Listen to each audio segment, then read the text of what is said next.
चलो करो, सॉल्व करो, मैं क्या बोलूं, क्या बोल रहा है, start solving, come on.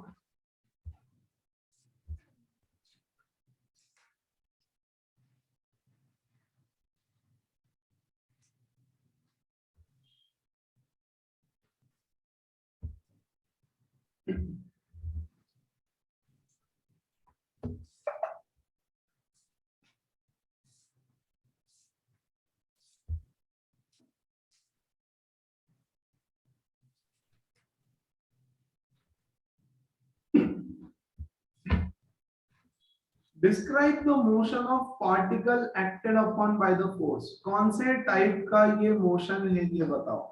Periodic है, ऑसिलेटरी है, एसएचएम है, क्या है? First, yes, F is equal to -2x-2 का होल क्यूब, है ना? कौन से टाइप का मोशन है जैसे वो बोल रहे हैं? Oscillatory.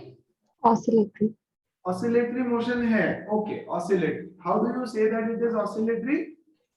minus So k raised to F is equal to -k into x raised to n, where n is odd number. n is odd, absolutely n is an odd number, correct. अब oscillatory motion है, चलो माना oscillatory motion है, can you tell me where is the mean position? Mean position कहां पर है? क्या ये चीज बता सकते हो बच्चों? कम ऑन, यस, एनीबॉडी? सर 2। 2 क्यों 2? व्हाई 2?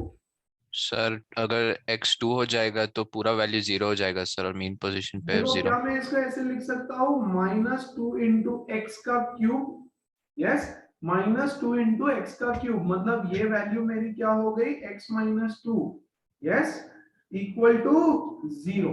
अगर मैं इसको, अच्छा क्या ये ऐसा है? हाँ, यस, क्या ये ऐसा है? हाँ, तो इक्वल टू 0 क्यों लिखा मैंने? क्योंकि जब हमारा इक्वेशन ऐसा होता है f is equal to -kx, तो हमारी मीन पोजीशन क्या होती है? हमारी मीन पोजीशन होती है x इक्वल टू 0, है ना? तो क्या मैं लिख सकता हूँ capital X is equal to 0? Yes, मतलब x-2 equal to 0, x is equal to 2 is the mean position, है ना? इस मीन पोजीशन के अबाउट ऑसिलेटरी मोशन हो रहा है। ग्रेट। सेकंड वाला, which type of motion is this? F is equal to -2x-2 का square. Guys, come on. Which type of motion is this? Oscillatory, periodic, Periodic. SHM? Periodic. Periodic. कैसे पता चला periodic है? How do we know कि periodic n है? even है, even power, अच्छा, लेकिन इवन पावर पीरियोडिक होता है ऐसे तो हमने पढ़ा था क्या? हमने तो पढ़ा ऑड पावर है तो ऐसे, ऑड पावर है तो ऑसिलेटरी है, इवन पावर है तो क्या हुआ ना? इवन पावर है तो क्या हुआ? How can you say that it is periodic motion? How can you say that it is periodic motion? अच्छा चलो एक और चीज बताता हूं, ध्यान दो, उन्होंने क्या क्या बोला है? स्टेट बताओ, स्टेट, सारी चीजें बताओ, है ना? डिटेल में एकदम ध्यान से समझो, छोटी छोटी चीजों को समझो। F is equal to -2x-2 का होल क्यूब, तो हमने बोला let this be x is equal to -2kx, x is equal to x-2, है ना? which should be equal to 0, so x-2 equal to 0, x is equal to 2 is my mean position। तो बच्चों x is equal to 2, ये axis के ऊपर मेरा mean position है ना? अब एक काम करेंगे, and x is equal to 4 ले लो, एक x इज इक्वल टू 4, तो बच्चों फोर्स किधर की तरफ आएगा? देखो, force is equal to -2 into 4-2 का cube, correct? Yes, which is a negative value. Negative value मतलब force is towards the mean position, हाँ कि नहीं? इधर की तरफ फोर्स, यस। टेक f की वैल्यू एज -4, तो ये हो गया -4-2 का क्यूब, है ना?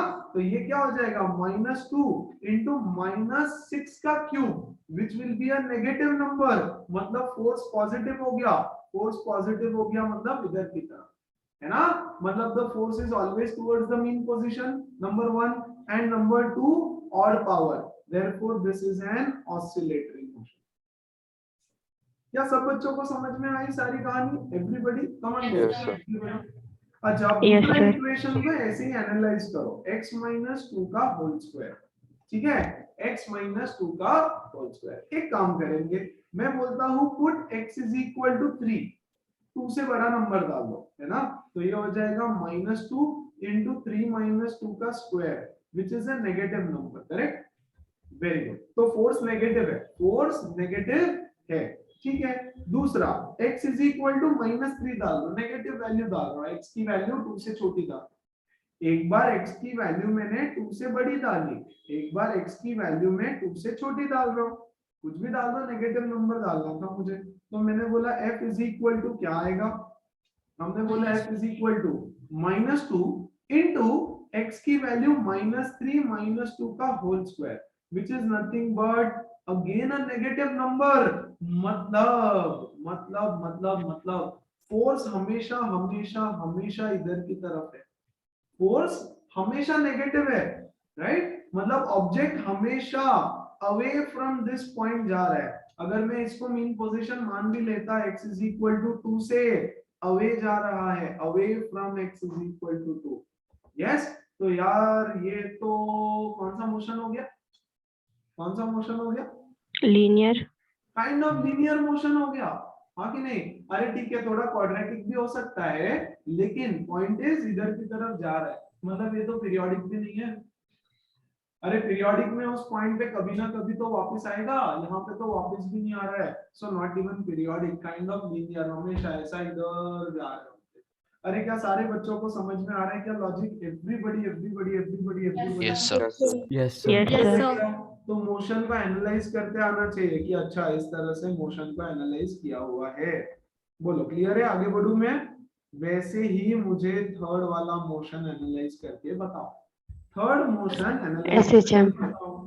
Simple harmonic motion. हाँ, yes, this is definitely SHM, minus 2 X raise to 1, तो ये क्या हो जाएगा, f is equal to minus 2, yes, और ये इसके बदले क्या मैं बोल सकता हूँ, x minus 2 equal to 0, x is equal to 2, तो मीन पोजीशन मेरा है x इज इक्वल टू 2 पे। चेक करो दोनों बार, एक बारी फोर्स इधर होना चाहिए, एक बारी इधर होना चाहिए, ऐसे आ रहा है क्या, आएगा, है ना, so this is my SHM. क्या सब बच्चों को समझ में आया? एकदम एकदम एकदम Yes, अच्छे sir. से एवरीबॉडी? Yes. Yes, sir. आ जाओ, क्वेश्चन नंबर 2, 1 मिनट के अंदर करके बताओ सारे क्वेश्चन, कम ऑन स्टार्ट फटाफट। बच्चों स्पीड चाहिए मुझे, अभी फटाफट स्पीड चाहिए, okay. Maximum acceleration of the particle is 16, मतलब a omega square, sorry omega square x, omega square x is equal to 16 and maximum velocity is 8, तो omega x is equal to 8। दोनों को मैं डिवाइड करूंगा तो ये कटा ये कटा ये कटा 2, तो ओमेगा इज इक्वल टू 2 आया, सही बात, वेरी गुड। Yes. आपको चाहिए time period, t is equal to 2 pi by omega. देखो तो जरा, तो जाने what did you say, time period क्या है आपका? 5 seconds. पाई, वेरी गुड, तो टाइम पीरियड आ गया पाई, पाई सेकंड। और बोल रहा है find the amplitude of oscillation, amplitude कैसे निकाले, Four. सर A कोई भी omega is इक्वेशन में equal डाल to- सकते हैं। कौन से इक्वेशन में डाले? Sir, Yes. A omega is equal to A. x is equal to a cos omega t ले लेता हूँ फॉर एग्जांपल, है ना, x is सर ये क्यों equal लेना सर? Now, क्या सर हुआ? हम डायरेक्ट ले सकते हैं मैक्सिमम वेलोसिटी का। मैक्सिमम, हाँ ठीक है, मैक्सिमम वेलोसिटी दे रखा है ना हाँ आपको, सर, वो मैक्सिमम ओमेगा x वाला। Velocity is equal to a omega, है ना, तो यहाँ से मिल जाएगा। मैक्सिमम वेलोसिटी 8 दे रखा है आपको, a पता नहीं और ओमेगा है 2, द एम्पलीट्यूड इज 4। अगला सवाल, fx equation is this, if f is in newton, x is in meter, mass of the body 1 kg, find the time period, come on quick, time period।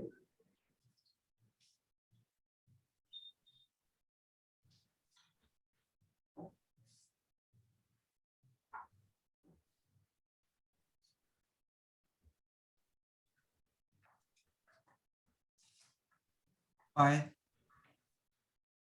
कितना? five. pi. pi, absolutely, Pi, It's sir. pi by 2, pi seconds। अरे समझा क्या, t is equal to 2 pi under root n by k, और k की value क्या है, यहां से देखो f is equal to -4x, मतलब k इज इक्वल टू 4। खेल खत्म, आगे बढ़ो। A linear harmonic oscillator has total mechanical energy of this much. Potential energy at mean position is this much. Okay. पहले मुझे फटाफट रिवाइज करवा देंगे क्या सब लोग? चल, this is my mean position. यहाँ पर काइनेटिक एनर्जी कितनी होती है बताओ? half k a square. Half के स्क्वायर हाफ के स्क्वायर। यहाँ पर पोटेंशियल एनर्जी कितनी होती है बताओ? पी नॉट या जीरो। नहीं बच्चों, देखो मैंने बोला था Q is zero equal नहीं to होती है। one. मिनिमम पोटेंशियल एनर्जी कुछ तो रहती है, कुछ तो रहती है, राइट? और टोटल एनर्जी कितनी हो जाएगी? हाफ के A square plus u naught. Plus u naught. हम लोग अज्यूम करते हैं जनरली कि जीरो है, एक्चुअली जीरो नहीं होती। देखो यहाँ पे बोला है जीरो नहीं है ना? Potential energy at the mean position is 50, मतलब u naught is equal to 50 दे रखा है वहां पर। And total kinetic energy, sorry total energy is 200। तो बच्चों टोटल एनर्जी 200 है, तो मुझे बताओ यहाँ पर काइनेटिक एनर्जी कितनी हो जाएगी? 150। 150। सिंपल। बोल रहा है मैक्सिमम काइनेटिक एनर्जी, बोलो मैक्सिमम काइनेटिक एनर्जी यहीं पे होती 150। है। So this is the maximum kinetic energy. Find the minimum potential energy. बच्चों क्या ये मिनिमम U naught। एनर्जी है? हाँ, minimum potential energy. Find the potential energy at the extreme positions. बोलो कितना होता है? 150 जूल्स। Yes, कितना होता है? 200। half k x square. Half के स्क्वायर। हाफ के एक्स स्क्वायर, ऐसे तो हाफ के एक्स स्क्वायर होता है, लेकिन यहाँ पर पोटेंशियल एनर्जी, सॉरी, लेकिन यहाँ पर काइनेटिक एनर्जी कितना है? जीरो, है ना? तो बचा हुआ पोटेंशियल एनर्जी पूरा के पूरा 200 will be my potential energy. Yes, तो potential energy at the extreme position is 200। आगे बढ़ो, आ जाओ। A particle executes SHM, ठीक है? What fraction of total energy is kinetic and what fraction is potential when displacement is 1/2 of the amplitude? तो question ये शायद हमने कर किया भी था। What fraction is kinetic, मतलब kinetic energy upon total energy का रेशो पूछा है। And what fraction is potential, मतलब potential energy upon total energy का रेशो पूछा है ना? चलो, काइनेटिक एनर्जी इज हाफ के, बोलो फॉर्मूला क्या होता है? half k हाफ के A square minus x square. तो आप बोल रहे हो हाफ के स्क्वायर, तो क्या यहाँ पर भी हाफ के स्क्वायर, ये तो 1 हो जाएगा। सर ए E square square minus minus x x square. Very good, है ना? तो हाफ के ए स्क्वायर कोई तो बोला था, है ना? हाफ के A square minus x square, और ये हो जाएगा हाफ के ए स्क्वायर। ये कर दिया। बोल रहे हैं when the displacement is half of amplitude, मतलब A square minus A square by 4 divided by A square, ये हो जाएगा 3/4। 3/4 है काइनेटिक एनर्जी। तो बच्चों फिर पोटेंशियल एनर्जी कितना रहेगा? 1/4। 1/4। Energy 1/4. Great. At what value of displacement are kinetic and potential energies equal? तो बता दो, kinetic energy is equal to potential energy, है ना? हाफ के a square minus x square is equal to half k x square। Half के से half के cut गया, a square is equal to a by root 2, है ना? x is equal to a by root 2। खत्म, ये तो जेई में भी आया था सब।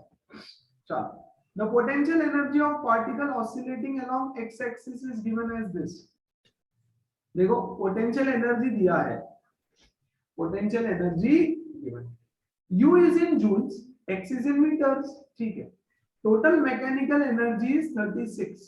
This is the total energy 36। State whether the motion of the particle is simple harmonic or not। क्या मोशन सिंपल हार्मोनिक है या नहीं है?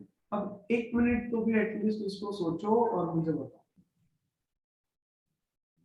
डेरिवेटिव या व्हाट, क्या?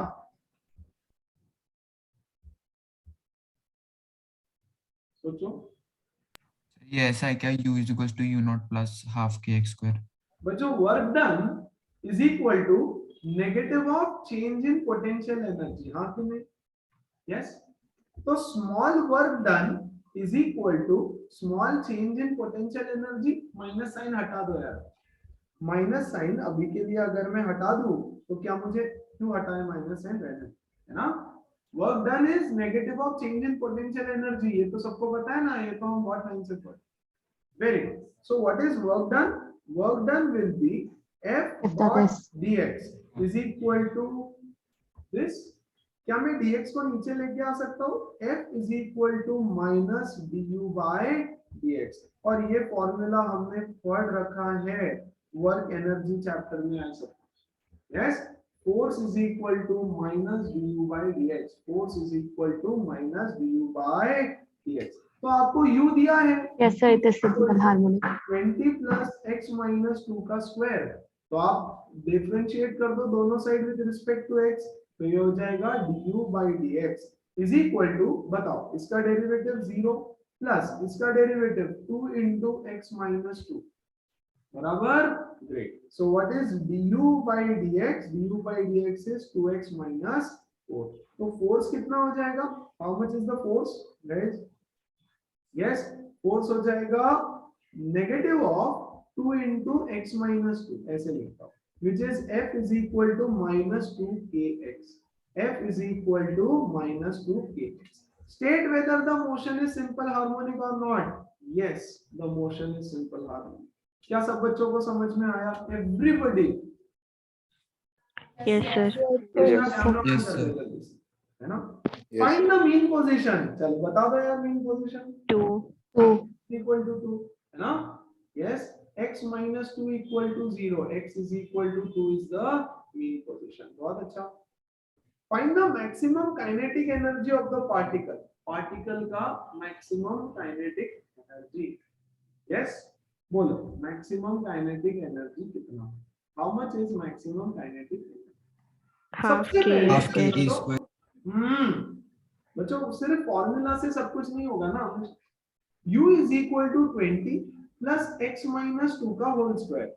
मुझे बताओ मीन पोजीशन कहाँ है? मीन पोजीशन है x is equal to 2 पे। डाल दो यहाँ पे x is equal to 2, तो u कितना हो जाएगा? 20 plus 0, 20 joule. And this is the minimum potential energy. हाँ कि नहीं? अरे मीन पोजीशन पे minimum potential energy Yes, sir. होती है 20 जूल है इस केस में। करेक्ट। बोल रहा है मैक्सिमम काइनेटिक एनर्जी 16 joule. पे होती है, तो kinetic 16 joule. Equal to 36 minus 36 minus 20। 16 है ना, व्हिच इज 16 जूल्स। क्या सारे बच्चों को समझ में आई बात? Everybody? Yes, sir। Yes sir. Yes, Yes sir. Yes, sir। Yes, sir. हाँ, ओवर। आगे बढ़ते हैं। From the time equation of SHM prove the relation। यार ये तो डेरिवेशन, ये हमने देखा है ना, डेरिवेशन टाइम इक्वेशन से ये चीज आपको प्रूव करने के लिए बोली है। Basically what is this? What is this?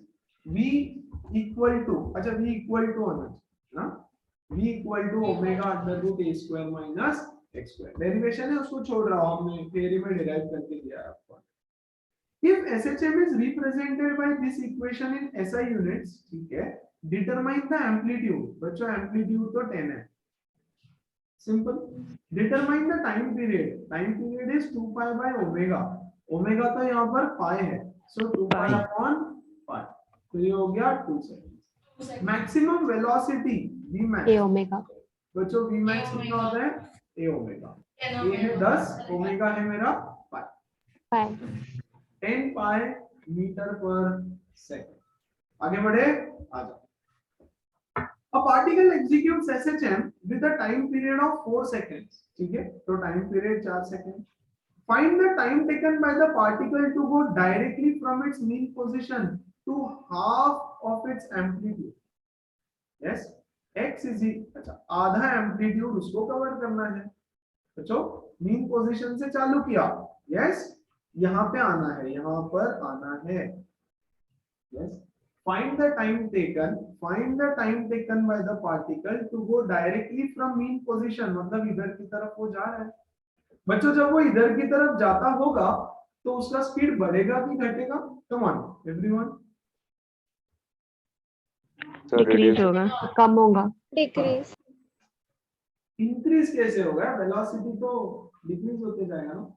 अरे मैक्सिमम वेलोसिटी यहाँ पे होती है यस, इधर वेलोसिटी 0 होती है तो उसका स्पीड कम होते जाएगा, स्पीड कम होते जाएगा तो मतलब ये जो फर्स्ट हाफ डिस्टेंस है ना, यस आप कैलकुलेट कर लेना, मैं बता के छोड़ रहा हूँ, आप कैलकुलेट भी कर लो, कैसे कैलकुलेट करना है वो भी कैलकुलेट भी करना है, एज अ रूल याद रखो, शॉर्टकट तो भी चलेगा। जो फर्स्ट हाफ डिस्टेंस है वो t टाइम में कवर हो जाएगा और जो सेकंड हाफ डिस्टेंस है उसको 2t टाइम लगेगा। क्यों? कि अरे यार यहाँ पे वो पार्टिकल फास्ट है, यहाँ पे वो पार्टिकल काफी स्लो है ना, यस तो ओवरऑल पहला आधा डिस्टेंस कवर करने में t टाइम लगेगा और दूसरा आधा डिस्टेंस कवर करने में 2t टाइम लगेगा, है ना। एक बार चेक करते हैं, आज हम चेक करते हैं, है ना। x is equal to a sin omega t, sir 1/3 आ रहा है। Equal to a sin omega t। x कितना है, x यहाँ पे है ना a/2 a/2, तो a/2 equal to a sin omega is 2 pi by t, t की वैल्यू है 4 इनटू टाइम, a से a कटा, half is equal to sin pi by 2 t, तो बताओ पाई बाई 2 t कितना हो गया, पाई बाई 2 t हो गया sin इनवर्स ऑफ हाफ।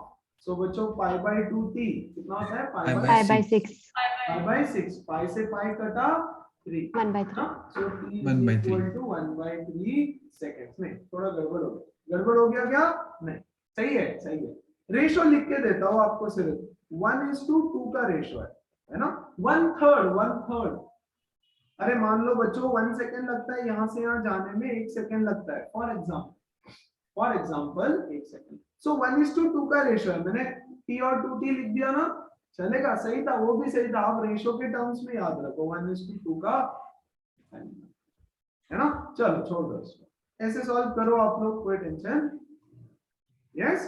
और क्या बोल रहे हैं, find the time taken, perfect, बस इतना ही फाइंड करना था, खत्म हो गया, ये हमने किया भी था पहले भी। A particle executes harmonic motion about the point x is equal to 0 and t equal to 0, its displacement is x is equal to 2 and 0 velocity। देखो यहाँ पे ये पार्टिकल है, simple harmonic motion, it is at x is equal to 0 at time is equal to 0 at t equal to 0, the displacement x is equal to 0, जब time चालू हुआ at t equal to 0, the displacement is 2 and the velocity is 0, velocity is 0। क्या मतलब, ये उसका extreme position, amplitude क्या ये उसका एक्सट्रीम पोजीशन हो गया, यस, मतलब एम्पलीट्यूड की वैल्यू हो गई 2, simple. if the frequency of motion is this, frequency is equal to 0.25 per second, yes 0.25 पर सेकेंड, तो बच्चों टाइम पीरियड कितना हो गया उसका, 4 सेकेंड। टाइम पीरियड कितना हो गया, यस दिस इज 1/4, तो टाइम पीरियड इज 4, है ना, time period is 4 second. Find the period, ये लो पीरियड निकाल लिया। Angular frequency omega is equal to 2 pi f which is pi by 2 radians per second, the amplitude is 2, maximum speed v max is equal to a omega, निकाल लेना। displacement from the mean position at time is equal to 3 seconds, तो x is equal to a sin omega t, a sin या a cos omega t लेते हैं, यहाँ से चालू किया ना उसने, है ना, यहाँ से चालू किया सब ना? पर उससे उधर लिखा sir displacement from mean position. अच्छा डिस्प्लेसमेंट फ्रॉम मीन पोजीशन चलेगा, तो आप मीन पोजीशन से डिस्प्लेसमेंट निकाल लो, a sin ओमेगा, ठीक है, a कितना है 2 sin ओमेगा t, ओमेगा कितना है, यस बच्चों एक्चुअली ना हमको एक्सट्रीम पोजीशन से चालू करना पड़ेगा, क्योंकि टाइम t इक्वल टू 0 पे एक्सट्रीम पे था ना वो, देखो यहाँ से शुरू किया, बोल रहे हैं at time t is equal to 3 seconds, हम आंसर मीन पोजीशन से करेंगे, टेंशन मत लो। x is equal to a cos omega t, उसका स्टार्ट कहां से हुआ, स्टार्ट एक्सट्रीम से हुआ, स्टार्ट एक्सट्रीम से होने का इक्वेशन कौन सा है, ये इक्वेशन, आंसर हम मीन पोजीशन से करेंगे, टेंशन मत लो, है ना। चलो तो a कितना है 2 into cos into omega is pi by 2 into 3, yes this is nothing but 2 cos 2 pi 3 pi by 2 3 pi by 2 कितना होता है 3 पाई Zero. बाय 2 मतलब 270 बराबर 0 तो 0 है ना cos 0 होता है 1 1 cos 0 होता है 1 करेक्ट cos 0 होता है 1 मतलब क्या है ये x is equal to 2 x is equal to 2 और टाइम पीरियड उसका 4 सेकेंड्स है वेरी गुड आ जाओ क्या बोल रहे हैं देखो हमने यहां से डिस्प्लेसमेंट उसका चालू किया है ना एक सेकेंड ना guys give me a moment तो गड़बड़ तो नहीं हुआ देखो displacement from the mean position at time t is equal to 3 seconds है ना सो a cos omega t 2 cos pi by cos 3 pi by 2 0 रहता है ना, आपने वापस से cos into 0 भी लिखा। अरे cos 0 लिखा रे बाबा cos into 0 cos 0 1 होता है ना cos into 0 मतलब ब्रैकेट में लिखा है cos into 0 कहां लिखा नहीं है हाँ, सर हाँ, cos sir cos 0 plus cos 3 pi by 2 ही 0 रहता है yes वैल्यू, sir तो फिर 2 into 0 तो 0 हो जाएगा। 3 pi अच्छा ओ सॉरी ची 2 into ये 0 हाँ तो 0 x is equal to 0 पे पहुंचा x is equal to 0 पर वो पहुंचा सही है ना तो x is equal to 0 पर पहुंचा अब उसका टाइम पीरियड कितना है 4 टाइम पीरियड अरे ऐसे भी कर सकते थे डायरेक्टली टाइम पीरियड इज 4 मतलब 1 सेकंड में यहाँ पे पहुंचा 2 सेकंड में यहाँ पे पहुंचा 3 सेकंड में यहाँ पहुंचा और 4 सेकंड में दोबारा यहाँ पहुंचा तो बोल रहा है displacement from mean position is displacement from the mean position displacement हमेशा मीन पोजीशन से ही देखी जाती है so it is eight the mean position after 3 second बोल रहा है find the velocity at 3 seconds velocity at 3 seconds तो मीन पोजीशन पे है तो a ओमेगा ओमेगा है ना एवरीबॉडी क्लियर सॉर्टेड है एकदम आसान आगे बढ़ूं मैं पक्का पक्का Yes, sir. ठीक है क्या स्पीड ज्यादा हो रहा है स्पीड ठीक है सब लोग प्लीज बता दो एक बार फटाफट से बराबर है सर। Yes. Yes, sir. ठीक है ना सब लोगों को चलो ग्रेट अब क्या बोल रहे हैं देखो आगे find the period of the function एक फंक्शन दे रखा है आपको उसका टाइम पीरियड निकालना है y is equal to sin omega t plus sin 2 omega t plus sin 3 omega t क्या है ये कॉम्बिनेशन तीन इक्वेशन आपको एक साथ दे दी तीन इक्वेशन का superposition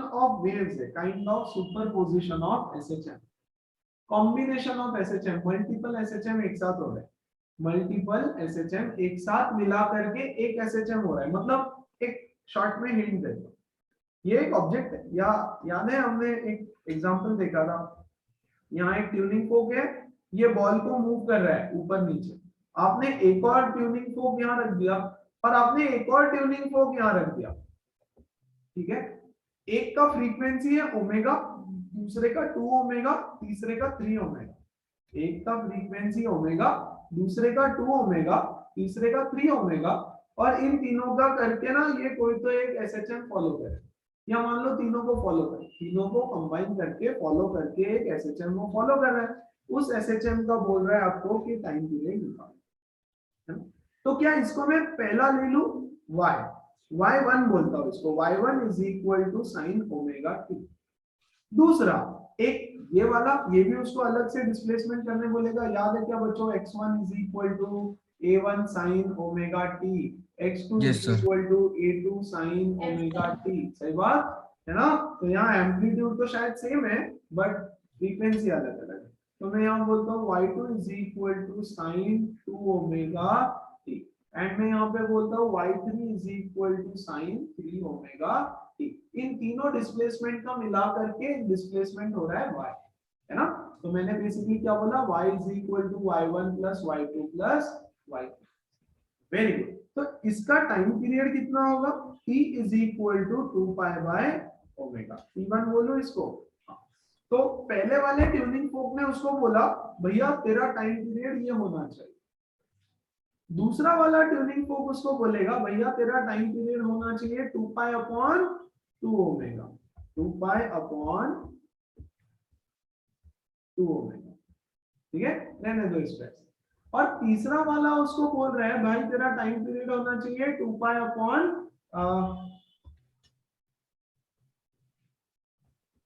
yes 3 omega, 2 pi upon 3। क्या मैं यहां लिख सकता हूं T2 इज इक्वल टू, क्या ये T1 है? हाँ, T1 बाय 2। क्या मैं T3 इज इक्वल टू यहां पे लिख सकता हूं T1 अपॉन 3, है ना? तो T1 क्या है? T1 is equal to 2 times of T2, T3 is equal to 3, T1 is equal to T1 is equal to 3 times of T3, और ये यहाँ पर T1। देखो ध्यान से समझो, इसका पीरियड ऑफ ऑसिलेशन क्या है? मान लेता हूं T1 की वैल्यू, एक वैल्यू लेकर के समझा रहा हूं आपको, है ना? मान लो इसकी वैल्यू है 5 second, T1 is equal to 5 second, T1 is equal to T2 is equal to 2.5 second हो जाएगा, यस 2.5 सेकेंड, और T3 इज इक्वल टू 5/9 ले लूं क्या? इसको आसान हो गया, आसानी से बता पाता हूं और कुछ नहीं। T1 इज इक्वल टू 9 में मतलब 12 ले लो, अरे कुछ भी नंबर ऐसा जो डिविजिबल है ना, 6 भी ले सकता हूं, चलो 6 सेकंड्स लोगे तो भी चलेगा, ठीक है? कुछ भी ले लो, 6 सेकंड, 6 सेकंड T1। तो बच्चों T2 कितना हो जाएगा? T2 will be T1 divided by 2, मतलब 3 सेकंड, और T3 कितना हो जाएगा? T3 हो जाएगा 2 seconds. बाय 3, 2 सेकंड, है ना? अब समझो ध्यान से, ये इसको बोल रहा है तेरा टाइम पीरियड 6 सेकंड होना चाहिए, मतलब 6 सेकंड में तू ऊपर नीचे जाके कंप्लीट हो। ये बोल रहा है 3 सेकंड में ही हो जा, और ये बोल रहा है कि 2 सेकंड में तेरा एक कंप्लीट ऑसिलेशन हो जाना चाहिए, करेक्ट? तो अब इन तीनों का जब कॉम्बिनेशन होगा तो बॉटलनेक कहां पर है? बॉटलनेक कहां पर है? बॉटलनेक है यहाँ पर, बॉटलनेक है यहाँ पर, मतलब अरे जो टाइम पीरियड सबसे ज्यादा रहेगा वो लगने वाला है, जो टाइम पीरियड सबसे ज्यादा रहेगा इन सबका कॉम्बिनेशन, वो टाइम पीरियड मिनिमम लगने वाला है। अच्छा मतलब क्या? मतलब क्या? टेंशन नहीं, यहाँ देखो, यहाँ देखो, ठीक है? इसने बोला ये सब लोग साथ में मीन पोजीशन पे जब आएंगे ना, तब एक टाइम पीरियड होगा। ऐसे मानो कि 3 ऑब्जेक्ट घूम रहे हैं बच्चों, ऐसे मानो कि 3 ऑब्जेक्ट घूम रहे हैं और तीनों का मिला करके ऐसे चलते हैं। मीन पोजीशन से स्टार्ट, चलो एक्सट्रीम पोजीशन से स्टार्ट करता हूं समझाने के लिए से, ओके? पहला वाला 6 सेकंड्स का टाइम पीरियड है, तो ये 6 सेकंड में इधर जाकर के वापस आएगा 6 सेकंड्स में यहाँ पर। इसने कितने ऑसिलेशन कंप्लीट किए? 1 ऑसिलेशन, सही बात, वेरी गुड। दूसरा वाला 3 सेकंड में एक ऑसिलेशन, तो बच्चों ये 3 सेकंड में एक ऑसिलेशन और अगले 3 सेकंड में एक ऑसिलेशन, तो इसके 2 ऑसिलेशन हो जाएंगे 6 सेकंड में, और बच्चा लोग इसके 3 ऑसिलेशन हो जाएंगे 6 सेकंड के अंदर। मतलब after 6 seconds all of them will come together at mean position, तब पूरे एसएचएम का एक टाइम पीरियड होगा। तीनों का कंबाइन अगर आप देखोगे तो एक टाइम पीरियड कब होगा? जब वो तीनों दोबारा सेम पोजीशन पे मिलेंगे। काइंड ऑफ एलसीएम लिया हमने इन तीनों का, right? When will the 3 particles meet again at the same point? So they will meet again at the same point after 6 seconds.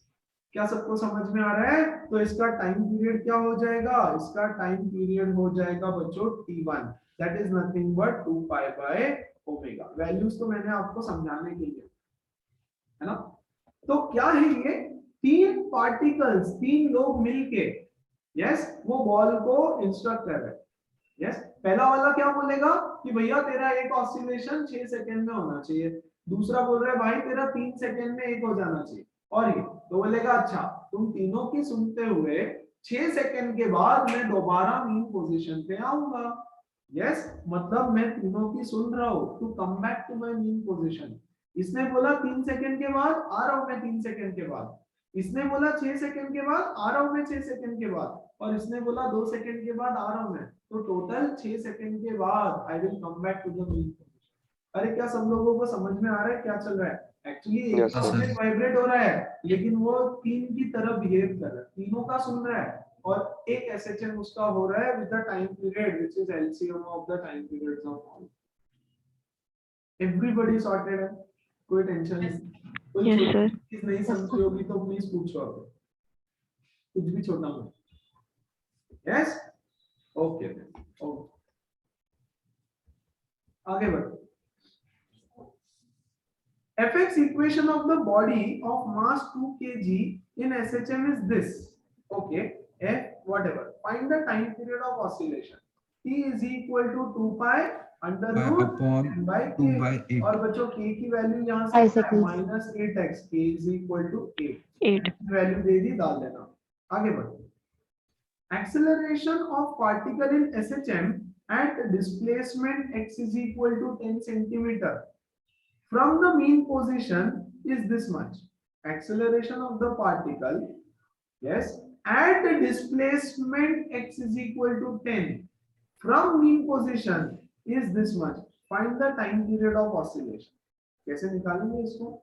आपको क्या बोला है कि x की वैल्यू है 10, एक्सेलरेशन की वैल्यू है -2.5 और बोल रहा है find the time period. Come on, एकदम फॉर्मूला बेस्ड, लड्डू लटिया सिंपल। ओमेगा स्क्वायर x से ओमेगा निकालेंगे। अच्छा, वो बोल रही है कि omega square 4 pi. Is equal to acceleration. यहाँ से वो बोल रही है कि मैं omega square is a by x, तो यहाँ से ओमेगा स्क्वायर हो जाएगा -2.5 अपॉन 10। यस, तो ये हो जाएगा 1/4। यस, तो omega square is equal to -1/4। अब स्क्वायर रूट तो मैं ले नहीं सकता दोनों साइड, मान लो मैं नेगेटिव साइन इग्नोर करता हूँ। यस, मान लो नेगेटिव साइन इग्नोर करता हूँ तो ओमेगा आ जाएगा हाफ। 1/2. ओमेगा आ जाएगा हाफ, ओमेगा आ जाएगा हाफ 1/2। तो फिर टाइम पीरियड कितना हो जाएगा? t is T equal is equals to 2 pi by omega. है ना, which is equal to 4 pi. 4 pi seconds. देखो तो जरा, क्या सब लोगों को ये चीज समझ में आई? Yes, कि sir. Omega will be 4 pi second. Yes, sir. कोई डाउट किसी को? कोई दिक्कत? No, sir. किसी को छोटा मोटा हल्का फुल्का? No, sir. यस, तो सब श्योर है ना? Yes, sir. आगे बढ़े। या आप डायरेक्ट एक फॉर्मूला भी यूज कर सकते थे जो हमने पढ़ा, डायरेक्ट अगर सही है। और वो डेरिवेशन वैसे किया था हमने, क्या था? t is equal to 2 pi upon, yes, acceleration पर यूनिट डिस्प्लेसमेंट a बाय, है ना? अरे वही तो है ओमेगा, ये देखो omega square which is nothing but a by, तो इसका स्क्वायर करोगे तो ओमेगा आएगा। तो डायरेक्ट वैल्यूज पता थी, ऐसे करो कुछ भी।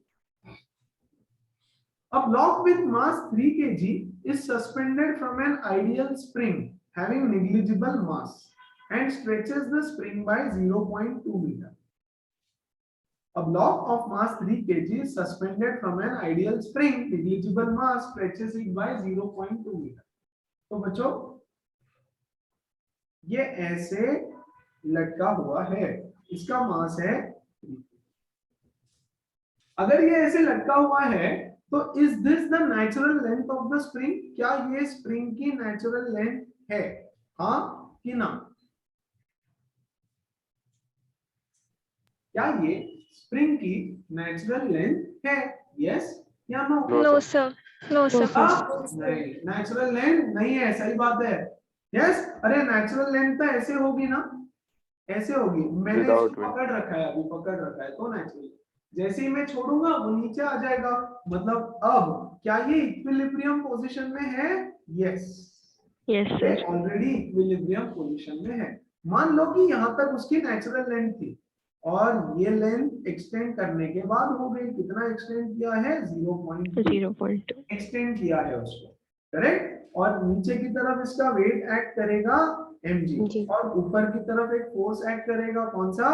kx, है ना? kx बोल रहा है what is the force constant of the spring?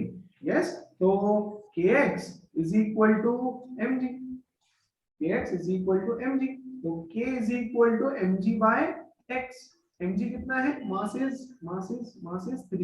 3 kg. है ना, 10 ले रहा हूं मैं अभी के लिए, और x है मेरा 0.2, 0.2 ये कटा 50, 150. 150 Newton per meter. 150 Newton per. What is the period of oscillation if it is pulled down and released? यहां से मैंने इसको नीचे पुल किया और रिलीज किया तो टाइम पीरियड कितना होगा? डेरिवेशन ऑफ टाइम पीरियड याद होगा तो सीधा सीधा इसका क्या होता है 2 pi under 2 pi root m by k. खत्म. सो 2 पाई अंडर रूट m की वैल्यू है 3 kg और k है 150. ये हो जाएगा 50 है ना. 2 पाई अपॉन अप्रोक्सीमेटली 7. अरे 49 होता है ना 49, तो मैं अप्रोक्सीमेटली 7 ले लिया. आप लोग उसको सॉल्व करना अच्छे से है ना. That will be the time period. That will be the time period है ना. चलो आगे बढ़े. आ जाओ. अब जो होमवर्क क्वेश्चंस दिए उसमें से मैं कुछ क्वेश्चंस डिस्कस करने वाला हूं पहले तो, राइट. और उसके बाद हम कुछ क्वेश्चंस पे आगे बढ़ेंगे. Not to worry. उससे पहले yes will discuss the homework questions. मुझे पता है कौन सा आएगा कौन सा नहीं आएगा क्या कैसे सब डिस्कस करेंगे. वन बाय वन सारे डिस्कस करेंगे. बिफोर दैट एक दो क्वेश्चंस और कर लेते हैं और फिर आगे. Find the displacement equation of simple harmonic motion obtained by combining the SHMs. दो SHM, तीन SHM दिया है आपको. x1 is equal to this, x2 is equal to this, and x3 is equal to this. आपको बोल रहा है कि तीन SHM का combined SHM का yes find the displacement equation. Find the displacement equation. Find the displacement. क्या सब बच्चों को डिस्प्लेसमेंट इक्वेशन याद है क्या? डिस्प्लेसमेंट इक्वेशन हुआ करता था r into yes sine yes omega t plus delta. ऐसा कुछ हुआ करता था. क्या सबको याद है? Yes, sir. यस नो बच्चों. हाँ sir. Very good. Everybody comfortable Yes, sir. है ना. r की वैल्यू कैसे निकालते थे हम? r की वैल्यू हम निकालते थे under root A square plus A1 square A1 plus A2 alpha cos. minus beta. 2a1 a2 cos alpha minus beta. ऐसा कुछ हुआ राइट. ये तो था दो मोशन के लिए. दो जब दो इक्वेशंस आपको दे. यहाँ तो तीन दे रखे. 1 2 3. ये किसके लिए था? जब दो कंबाइंड मोशंस है ना. अब देखो एक शॉर्टकट सिखा दो जो दो के लिए भी काम में आएगा तीन के लिए भी. अगर आपको डिस्प्लेसमेंट इक्वेशन फाइंड करना ठीक है तो ये यहाँ पे यूज तो नहीं कर सकता मैं फिलहाल. यस आ जाओ इसको समझो थोड़ा सा समझो. The displacement equation of simple harmonic motion by combining the motions. क्या मैं इसको यहाँ पे ऐसे अभी के लिए ड्रॉ कर दूं? पहला वाला मोशन तीनों एक साथ लेते हैं. ये एक्स एक्सिस ये y axis. First equation is 2 sin omega t. तो क्या मैं इसको यूनिट सर्कल ड्रॉ करके कुछ ऐसे बना सकता हूं 2 sin ओमेगा t है ना. तो ये एम्पलीट्यूड 2 है उसका मतलब radius of the circle is 2 है ना. तो ये ऐसे बना देता हूं मैं यार 2 sin ओमेगा t. चलेगा क्या? Yes 2 sin omega t. Actually इधर नहीं आएगा 2 sin ओमेगा t नीचे की तरफ. यस मतलब ऐसे. देखो कोई फेज नहीं है ना. How much is the phase? यहाँ पे फेज डिफरेंस इज 0. यहाँ पे फेज डिफरेंस कितना है? 0 फेज डिफरेंस है. 0 का फेज डिफरेंस है. ठीक है. यस तो क्या मैं इसको ऐसे बना सकता हूँ? ये वाला vector a1. Is this a1 equal to 2? हाँ a1 इज इक्वल टू 2. देखते जाओ 2 मिनट डोंट वरी. फिर इसका एम्पलीट्यूड है 4. तो इसके लिए मैं एक बड़ा सर्कल बनाता हूँ 4 का है ना. और it is sin omega t plus pi by 6. तो क्या मैं इसको यहाँ पे ऐसे बना सकता हूँ sin omega t plus pi by 6. तो दिस एंगल इज बच्चों पाई बाय 6 और इसको मैं बोल देता हूँ a इज इक्वल टू 4. ठीक है. यस और तीसरा वाला मेरा एम्पलीट्यूड है 6. तो मतलब एक इससे भी बड़ा सर्कल बनेगा 6 का एंड पाई बाय 3 मतलब 60 डिग्री का एंगल है. तो ये हो जाएगा मेरा थर्ड का एम्पलीट्यूड. ये तीन ऑब्जेक्ट अलग अलग मोशन कर रहे हैं. एक इस सर्कल में घूम रहा है हाँ. एक इस सर्कल में घूम रहा है हाँ. और एक इस सर्कल में घूम रहा है. तीनों का एम्पलीट्यूड अलग अलग है, तो भैया इसका एम्पलीट्यूड कितना हो जाएगा, इसका एम्पलीट्यूड हो जाएगा 6, है ना। चलो पहले तो मुझे बताओ क्या इतनी जानकारी सबको समझ में आई एकदम अच्छे से, कोई दिक्कत है क्या किसी को, छोटा मोटा कोई Yes, दिक्कत है sir. तो प्लीज बताओ। Yes. पक्का पक्का, ग्रेट। Yes. अब ध्यान देना, अब हमारा मेन इक्वेशन क्या था याद करो, हम बोलेंगे let the combined equation be x is equal to a sin omega t plus delta, कुछ भी a sin omega t plus delta, a sin omega t plus pi, pi बोल दूं क्या चलेगा। कंबाइंड इक्वेशन को मैं लिख रहा हूं a sin omega t plus पाई। अब मुझे निकालना है कंबाइंड एम्पलीट्यूड, ठीक है। तो सीधा सीधा ध्यान दो अच्छे से, ये पहले वाले का एम्पलीट्यूड सारे वेक्टर्स को मैं ब्रेक करता हूं, देखो पहला वाला तो सीधा सीधा इधर है, a1 is equal to ax is equal to 2, दूसरा वाला ऐसा है ना, ऐसे ऐसे 4 है, ऐसे 4 है, तो इसका एक कंपोनेंट इधर की तरफ हो जाएगा, वेक्टर मेथड से सॉल्व कर रहे हैं हम उसको, बेसिक वेक्टर मेथड, है ना। तो ये हो जाएगा 4 cos pi by 6, pi by 6 मतलब 30, है ना, 4 cos 30, और इधर की तरफ हो जाएगा बच्चों 4 sin 30, यस वेरी गुड। तो how much is this 4 cos 30 मतलब 4 into √3/2 which is 2√3, और इधर की तरफ हो जाएगा 2, इधर की तरफ हो जाएगा 2, और बच्चों तीसरा वाला जो है वो है ऐसे 6 and this angle is 60 degree, right. तो यहाँ पे उसका x कंपोनेंट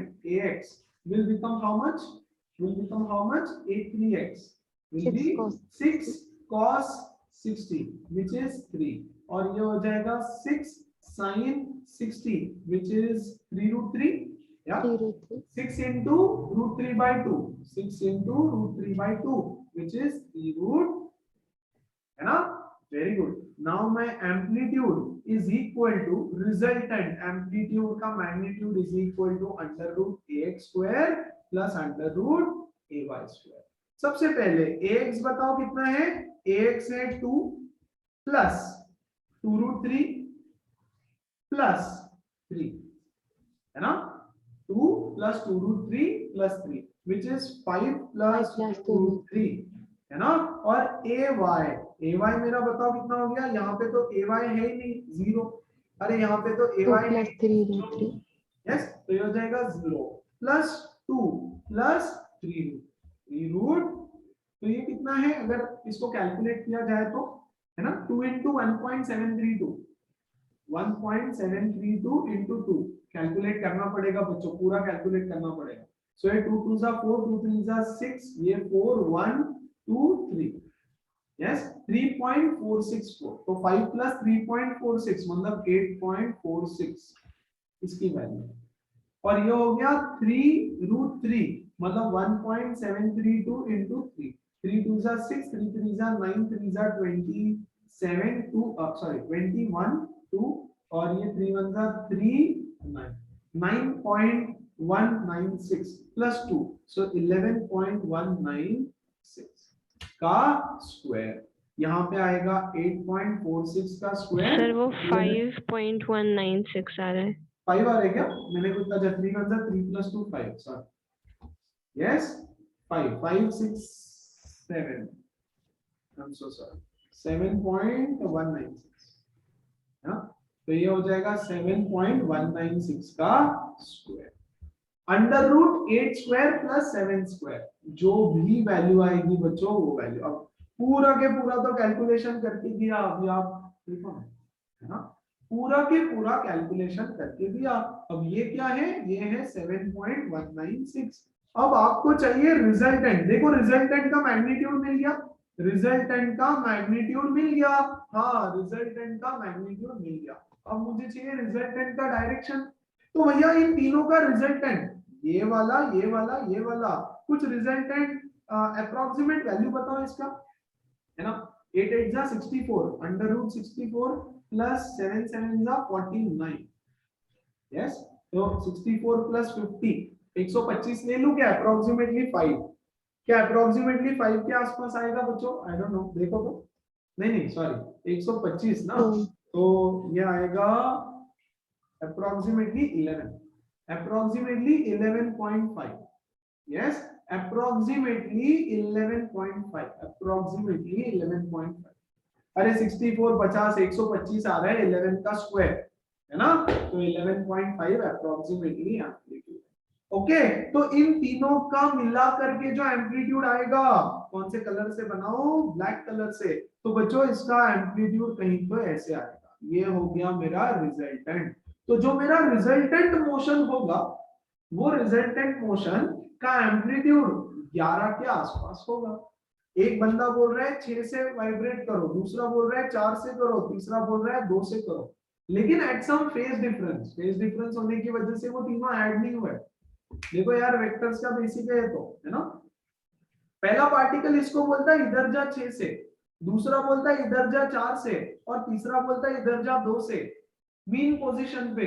तो 6 + 4 10 + 2 12, इसका एम्पलीट्यूड इधर हो जाता 12 स्ट्रेट।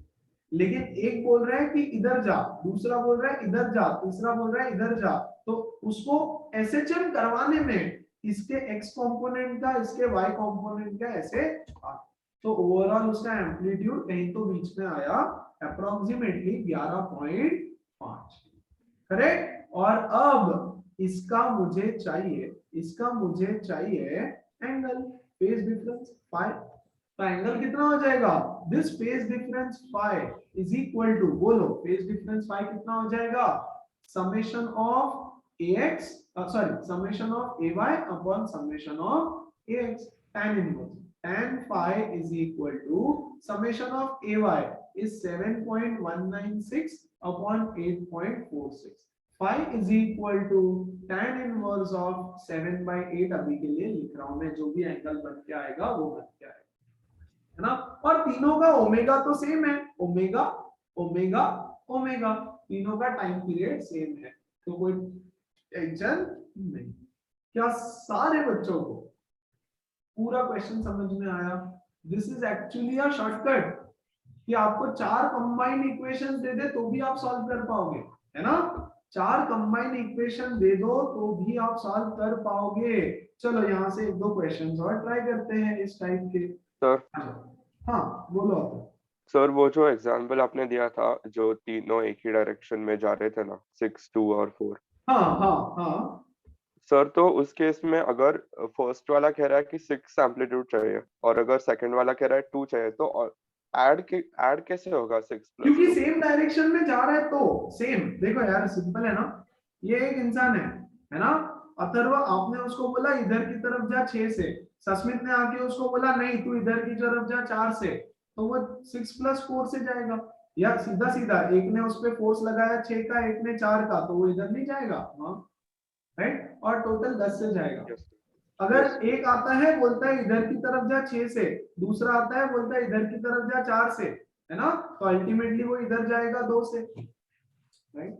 लेकिन अब यहाँ पे ना एसएचएम हो रहा है, एसएचएम हो रहा है मतलब क्या, फेज का डिफरेंस है और एम्पलीट्यूड का भी डिफरेंस है, मतलब बच्चा ऐसे देखो, पहले वाले ने उसको बोला कि तू ना यहाँ से स्टार्ट कर, फेज का डिफरेंस है ना, बोला यहाँ से चालू कर एसएचएम करना विद एन एम्पलीट्यूड ऑफ 2, दूसरे ने बोला तू यहां से चालू कर एसएचएम करना, है ना, ये इधर से यहां से चालू कर एसएचएम करना, yes with an amplitude of 4, और तीसरा बोल रहा है नहीं नहीं तू यहां से चालू कर एसएचएम करना, मतलब इस पॉइंट से विद एन एम्पलीट्यूड ऑफ 6, तो वो बोलेगा भैया अब करूं क्या, वो बोलेगा ठीक है इसका x इसका x इसका x लेता हूं, इसका y लेता हूं, और फिर मैं अपना कंबाइंड मोशन डिसाइड करता हूं। तो उसने वेक्टर मेथड से हमने उसको बोला कि ऐसे ऐसे तू डिसाइड कर क्या करना, तीनों की बात माननी है उसको, कंबाइंड मोशन ऐसा होगा। देखो ये चीज ना अगले चैप्टर में और समझ आएगी जब हम सुपरपोजिशन ऑफ वेव्स पढ़ेंगे। आई होप अभी मैं अलग अलग पार्टिकल्स लेकर के उसका फील दे रहा हूँ और अच्छे से समझ आएगा। अथर्व समझा? यस पक्का? चलो ओके ग्रेट, है ना। आ जाओ अगला सवाल देखें क्या, इसमें से आप मुझे 1-2 सवाल करके बताओ, फिर घर पे होमवर्क रहेगा तो फिर सॉल्व करते आएगा, है ना। कौन सा करेंगे बच्चे, ये वाला question number 2, A particle is subjected to two simple harmonic motions, है ना? Find the displacement at t equal to 0. Find the maximum speed of the particle and the maximum acceleration of the particle. Come on, चलो quickly, बहुत simple है, और एक करेंगे इसमें से कोई भी एक और.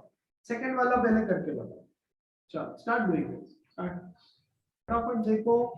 यस, हमने बोला पहला बोल रहा है कि फेज डिफरेंस कुछ नहीं है, 0. तो हमने बोला चलो इसको एक्स एक्सिस के अलोंग बना देते, आसान करने के लिए एक्स एक्सिस. आप चाहते तो वाई एक्सिस के अलोंग भी ले सकते थे, आपकी मर्जी, है ना? हमने बोला फेज डिफरेंस 0, तो वेक्टर मेथड से सॉल्व किया, ऐसे वेक्टर बना दिया इनिशियल. फिर π/3 का डिफरेंस है तो दूसरे वाले को π/3 एंगल पे बना दिया, है ना? Let the equation of SHM be a sin omega t plus phi. Yes, very good. तो चलो उसमें क्या किया फिर, ये ax में ये 4 आ जाएगा प्लस ये 3 cos 60 इसका, है ना बच्चों? इसका वैल्यू है 3, एम्पलीट्यूड 3 है, तो 3 cos 60 3 sin 60.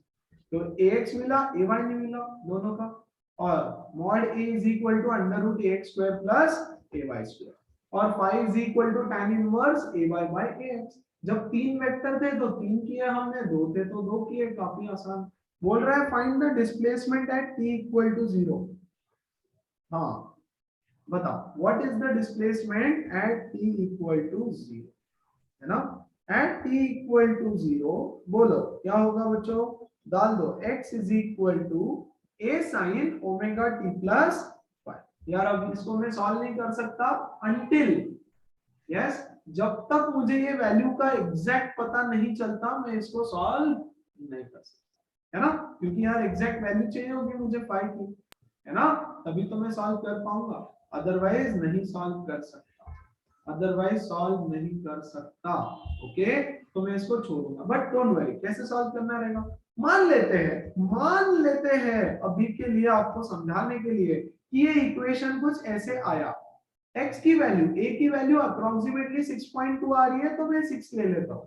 6 sin omega t plus ये एंगल आ गया, मान लो यहाँ पर आता है tan इनवर्स 1/√3, मान लो. तो आपको तो इसकी वैल्यू पता है कितनी है, 30 डिग्री. 30 डिग्री मतलब π/6. मान लो ये आपका इक्वेशन आ गया ऐसे. तो आपको बोलेंगे find the displacement when t is equal to 0. तो डाल दो x is equal to 6 sin omega t plus, yes, omega t, ये तो 0 हो जाएगा, 0 प्लस π/6. तो 6 into sin π/6 is 1/3 which is equal to 3 units. That will be the displacement. Find the maximum speed of the particle. बच्चों maximum speed क्या होता है? Vmax A omega. equal to A omega. क्या आपको A पता है? हाँ, A फॉर एग्जांपल यहाँ पे 6 है, और ओमेगा क्या है यार यहाँ पे? Yes, 100 pi. 100 pi. यस, 100 100 पाई. देखो दोनों में, यहाँ पे भी 100 पाई, यहाँ पे भी 100 पाई. So 100 pi. So 600 pi meter per second. बोल रहे हैं मैक्सिमम एक्सेलरेशन. तो थर्ड वाला Amax is equal to omega square square x. x is nothing, omega square a. Amplitude डालना पड़ेगा ना वहां. तो ओमेगा की वैल्यू है 100 pi का whole square into a is my 6. Everybody, सबको समझ में आया? सारे बच्चों सर को? मुझे डाउट है सर. हाँ बोलो. Yes.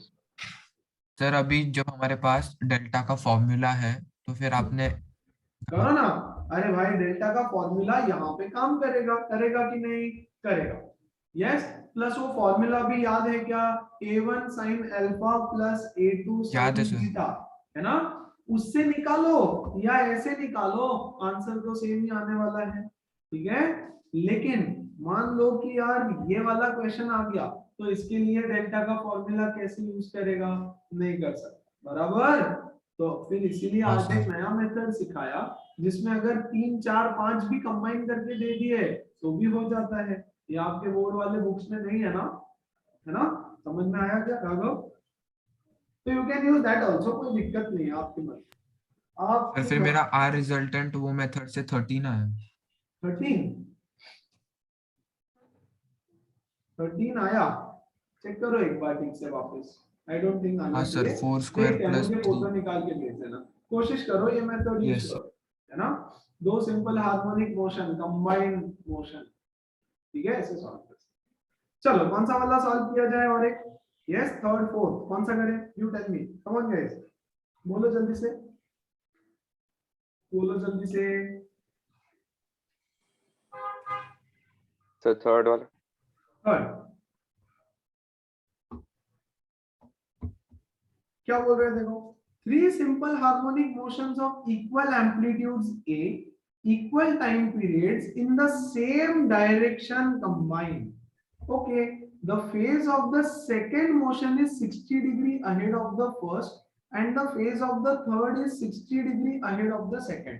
देखो पहले वाले का एम्पलीट्यूड a ले लेता हूं इधर, a1 इक्वल टू a, दूसरा वाला इसके 60 डिग्री अहेड, तो दूसरा वाला a2 is equal to a, यहां से 60 डिग्री आगे, और तीसरा वाला यहां से भी 60 डिग्री आगे, यहां से भी 60 डिग्री आगे, a3 is equal to a is, और ये एंगल भी 60 डिग्री, तीनों का टाइम पीरियड सेम है तो कोई टेंशन नहीं है। यस, बस फेजेस अलग अलग है इसलिए यहाँ पे थोड़ा सा प्रॉब्लम है ना। बोल रहा है find the amplitude of the resultant motion, what is the amplitude of the resultant motion, what is the amplitude of the resultant motion. अब ध्यान दो, ये है एक वेक्टर फोर्स F और बच्चों ये है एक फोर्स F, इन दोनों के बीच का एंगल है 120 डिग्री, तो बताओ इसका रिजल्टेंट क्या होगा और कहां होगा, F√3. क्या इसका रिजल्टेंट F होगा यहां से 60 डिग्री पर, 60 degree. Come on, yes no, अरे निकाल के देख लो, Yes, Yes, sir. sir. Yes दोनों का F is equal to under root f square plus f square plus 2f square cos 120, तो ये कटेगा, आपको मिलेगा F और 60 डिग्री, बीच में से 60 डिग्री पर F हो जाएगा, है ना। मतलब इसका और इसका रिजल्टेंट कहाँ होगा, इन दोनों का रिजल्टेंट होगा इधर की तरफ, है ना। अब ये डायरेक्शन में बच्चों दो लोग जा रहे हैं, ये डायरेक्शन में दो लोग जा रहे हैं, एक ये भी जा रहा है और एक ये भी जा, दोनों ए, तो ए और ए दोनों एक ही डायरेक्शन में चले जाएंगे, तो मतलब रिजल्टेंट हो जाएगा अप्रोक्सीमेटली, बोलो 2a, पक्का क्या, रिजल्टेंट 2a हो जाएगा क्या गाइस, कम ऑन, रिजल्टेंट कितना हो जाएगा, यस, और फाई कितना हो जाएगा 60 डिग्री, यहां से 60 डिग्री, हाँ कि नहीं, क्या सब बच्चों को समझ में आ रहा है क्या चल रहा है, yes. Yes, sir. Find the Yes, sir. Amplitude of the resultant motion, एक ने ए से इधर जाने बोला, एक ने ए से इधर जाने बोला, इन दोनों का रिजल्टेंट हमने बीच में से निकाला, कहीं तो बीच में से निकाला, यस। तो ये ए प्लस एक और ए इधर की तरफ भागने वाला है, एक और ए, तो रिजल्टेंट हो जाएगा रिजल्टेंट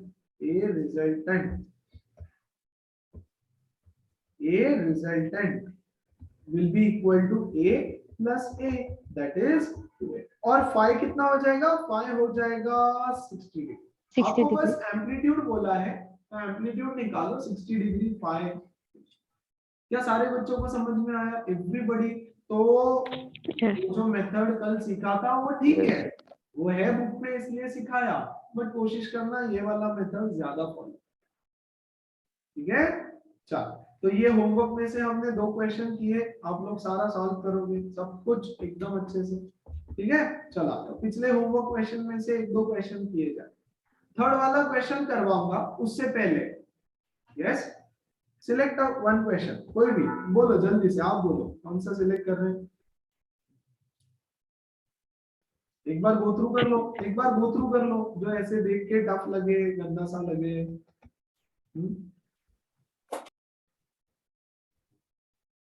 कौन है Sir, fifth वाला. फिफ्थ वाला, तो फिफ्थ वाला उठाते हैं यहाँ से और इसको करने की कोशिश करें।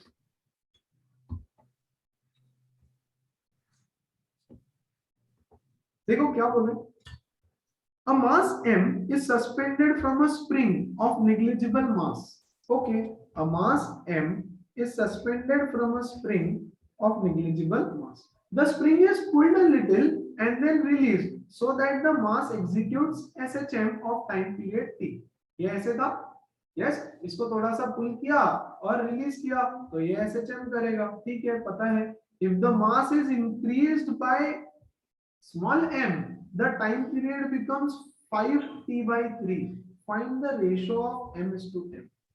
Find the ratio of m is to m. Find the ratio of m is to m. Try करेंगे क्या एक बार? अभी अभी मैं सिखाऊंगा, अभी आप ट्राई तो करेंगे। कम ऑन, देखो इसका टाइम पीरियड क्या होगा? ये ये है 2 pi under root capital M by K। नया वाला टाइम पीरियड क्या होगा? 5/3t is equal to 2 pi under root m plus m by k। Divide करो दोनों को डिवाइड करोगे तो t से t मरेगा, 2 पाई से 2 पाई, k से k। हमारे पास क्या बचेगा? 3/5 is equal to under root of, बोलो, m upon m plus m। Squaring both sides, you get 9/25 is equal to m upon m plus m. So 9 into capital M plus 9 into small m is equal to 25 into capital M. 9 into small m is equal to 16 into capital M. आपको चाहिए small m by capital M is equal to 16/9. खेल खत्म। और एक बताओ, third वाला छोड़ के और कोई भी एक, कम ऑन गाइस, थर्ड वाला छोड़ के कोई भी एक।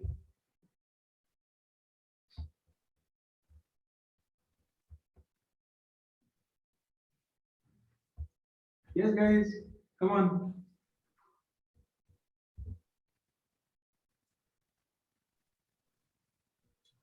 नहीं सब आता है? Okay, perfect then, perfect then. नहीं चाहिए तो कोई बात नहीं, चलो थर्ड वाला ट्राई करो, थर्ड वाला ट्राई करो, एवरीबॉडी डू इट नाउ। बोलोगे नहीं जल्दी जल्दी तो कैसे होएगा ना बच्चे?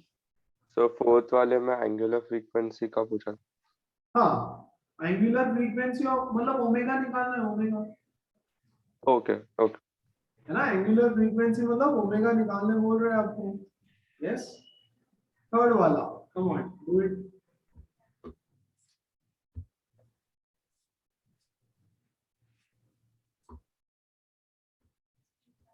बहुत सिंपल है, हाँ, कम ऑन।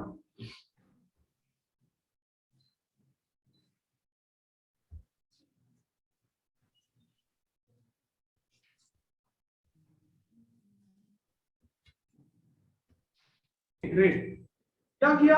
3 masses है suspended at the end of a spring as shown in figure equilibrium. When 500 gram mass is removed suddenly, बच्चों ये 500 वाला मास रिमूव कर दिया तो मुझे बताओ टाइम पीरियड कितना हो जाएगा उसका? 2 पाई अंडर रूट, बोलो, 100 प्लस 300, हाँ कि नहीं? 400 मतलब 0.4 kg divided by k, divided by k। और इसकी वैल्यू दे दी उन्होंने, कितनी है? 2 सेकंड। Very good. अब बोल रहे हैं कि when 300 is also removed, time period is t, तो 2 पाई अंडर रूट, ये 300 वाला भी हटा दो, ये हटाने के बाद टाइम पीरियड कितना बचेगा इस मास की वजह से, which is 0.1 by k। अरे दोनों को डिवाइड कर डालो, इससे ये मरा, k से k मरा, तो ये हो जाएगा 2/t is equal to under root 0.4 upon 1। 2/t is equal to, बोलो कितना आएगा ये? So 0.1 0.1, सॉरी 4, तो ये 2 से 2 गया, है ना? t is equal to 1 second. एकदम लड्डू, ठीक है ना? तो इसमें से भी हमने 2 सॉल्व किया, आपने मुझे बोला फिफ्थ वाला, थर्ड वाला, बाकी ट्राई करेंगे खुद से, पक्का पक्का पक्का एवरीबॉडी। हाँ बोलो सर, हमने जब वो स्ट्रिंग और स्प्रिंग्स किया था तब हमने उन दोनों में कंपैरिजन देखा था ना कि सपोज स्ट्रिंग के लिए m मास है, तो टेंशन m होगा mg, राइट? बराबर सर, और पर स्प्रिंग के केस में अगर हमने वो मास रिमूव किया फिर भी जो टेंशन इन द स्प्रिंग रहता है वो उस मास के इक्वल रहेगा even if you remove it. वो वाला लॉजिक यहाँ पे नहीं अप्लाई होगा क्या? मैं समझा नहीं थोड़ा वापस बोलो। कौन सा करे?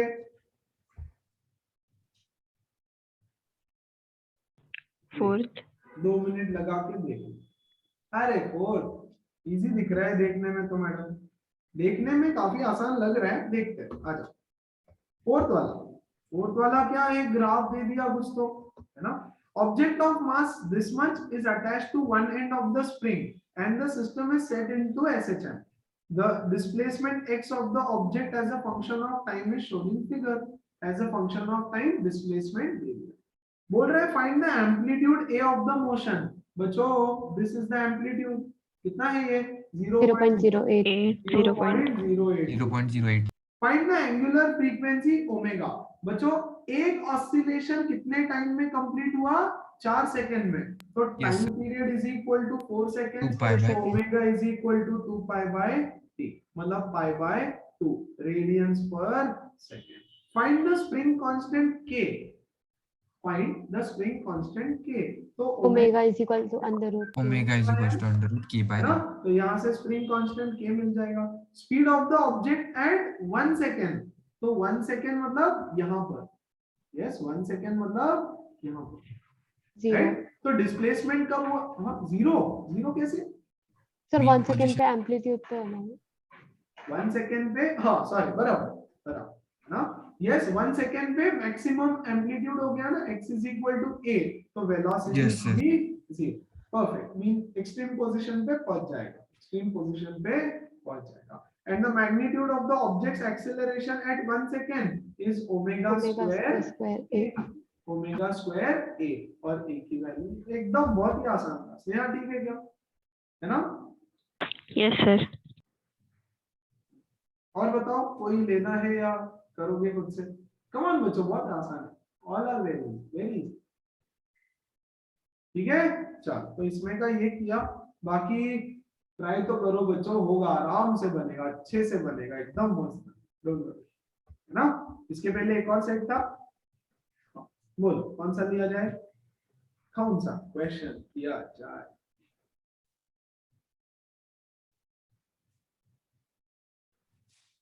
Three. कौन सा? थ्री इधर है, थ्री।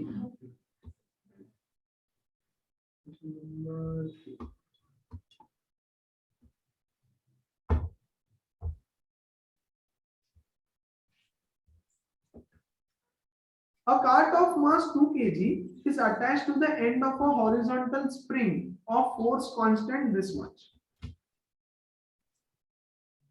एक कार्ट इसको ऐसे अटैच कर दिया, ठीक है, yes. The cart is displaced 15 centimetre from the equilibrium position and release. ये मान लो इसका इक्विलिब्रियम पोजीशन है, अब इसको 15 सेंटीमीटर इधर खींच दिया, x is equal to 15 centimetre, और यहां से इसको रिलीज किया। Very good. What are the amplitude? तो बच्चों क्या एम्पलीट्यूड 15 हो गया? अरे 15 सेंटीमीटर खींचा छोड़ा, वहां पे ऐसे ऐसे करेगा, so amplitude is equal to 15 centimetre. Period कितना रहेगा उसका? बोलो पीरियड कितना है? k की वैल्यू दे दी है ना, t is equal to 2 pi under root m by k। तो m पता, k पता, सब कुछ पता, टाइम पीरियड मिलेगा। Frequency is 1 upon time period. Mechanical energy is equal to half k a square, or the maximum velocity of the cart, maximum velocity is equal to a Omega. अरे है ना। तो ये वाला भी, क्या सारे बच्चों को सब कुछ समझ में आया? Everybody Yes, sir. पहले एक और सेट था नहीं, तो आपका आज का पहला होमवर्क है, ये सारे क्वेश्चन जितने आपको इस फाइल में दिख रहे हैं, जो हमने सॉल्व किए, जो नहीं किए, वो सारे ऑल इंक्लूसिव, है ना, all inclusive, everything is your homework. क्या सेशन खत्म हो चुका? Of course not. ट्राई करो, देखो, मुझे नहीं पता क्या क्वेश्चन है, खुद से क्वेश्चन भी खुद ही पढ़ो, आंसर भी खुद ही ढूंढो। Come on.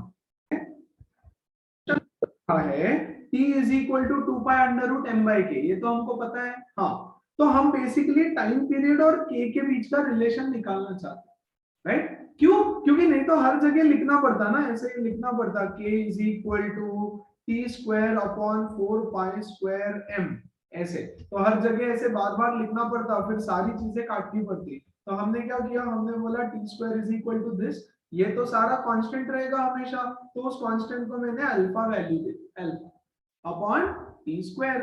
चल वो बोल रहा है now the same mass is connected in parallel, yes find the relationship between T1 T2 and T3।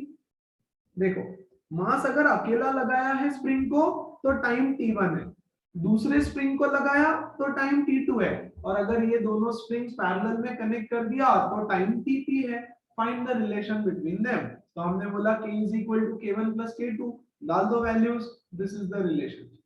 फिर बोला उनको सीरीज में कनेक्ट कर दिया तो सीरीज का ये रिलेशनशिप है, डाल दो वैल्यूज। नेहा समझ में आया कि मैडम? सस्मित, नेहा, पक्का? यस आना? Yes, sir. Very good. अच्छा तो अगला क्वेश्चन सॉल्व करो फिर फटाफट, कम ऑन डू इट। बोल रहे हैं ना, बोल रहा है कि time period of a block is T not. तो मान लो जब लेंथ 5x है तब उसका टाइम पीरियड है T not.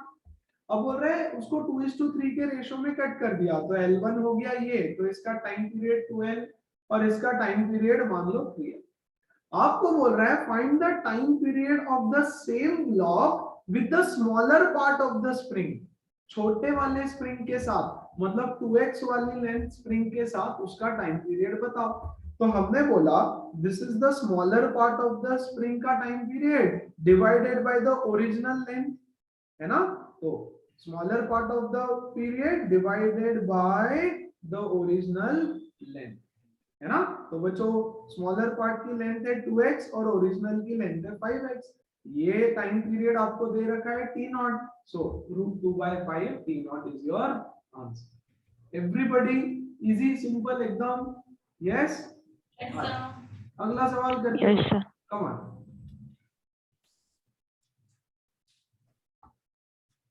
Okay, important question, super important question. It is a previous year JEE question also. थोड़ा सा अलग क्वेश्चन था, वैल्यूज नहीं दी थी, जनरल क्वेश्चन था, बट प्रीवियस ईयर क्वेश्चन में आ चुका है। हाँ?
अच्छा यहाँ दे रखा है, मैं वही सोचूं वो क्वेश्चन कैसे गड़बड़ हो गया।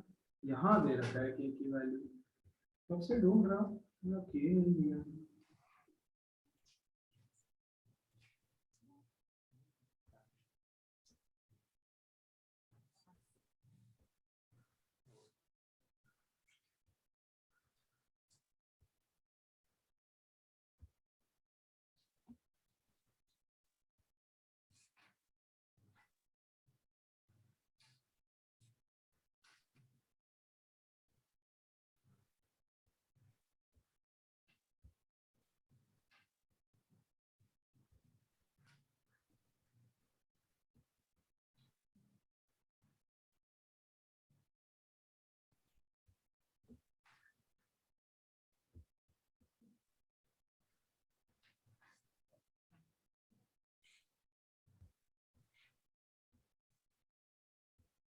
हाँ चलो, आ रहा है क्या बच्चों का?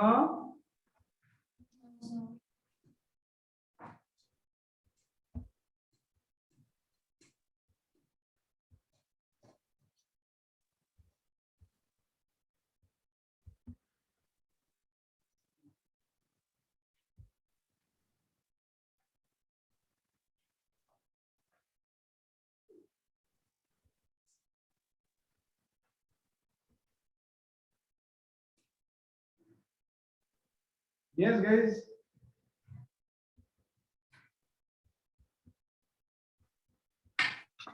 बहुत अप्रोक्सीमेटली किया है मैंने सब कुछ, बहुत अप्रोक्सीमेटली किया है। So don't go with this answer, calculation आपका खुद का चाहिए, है ना।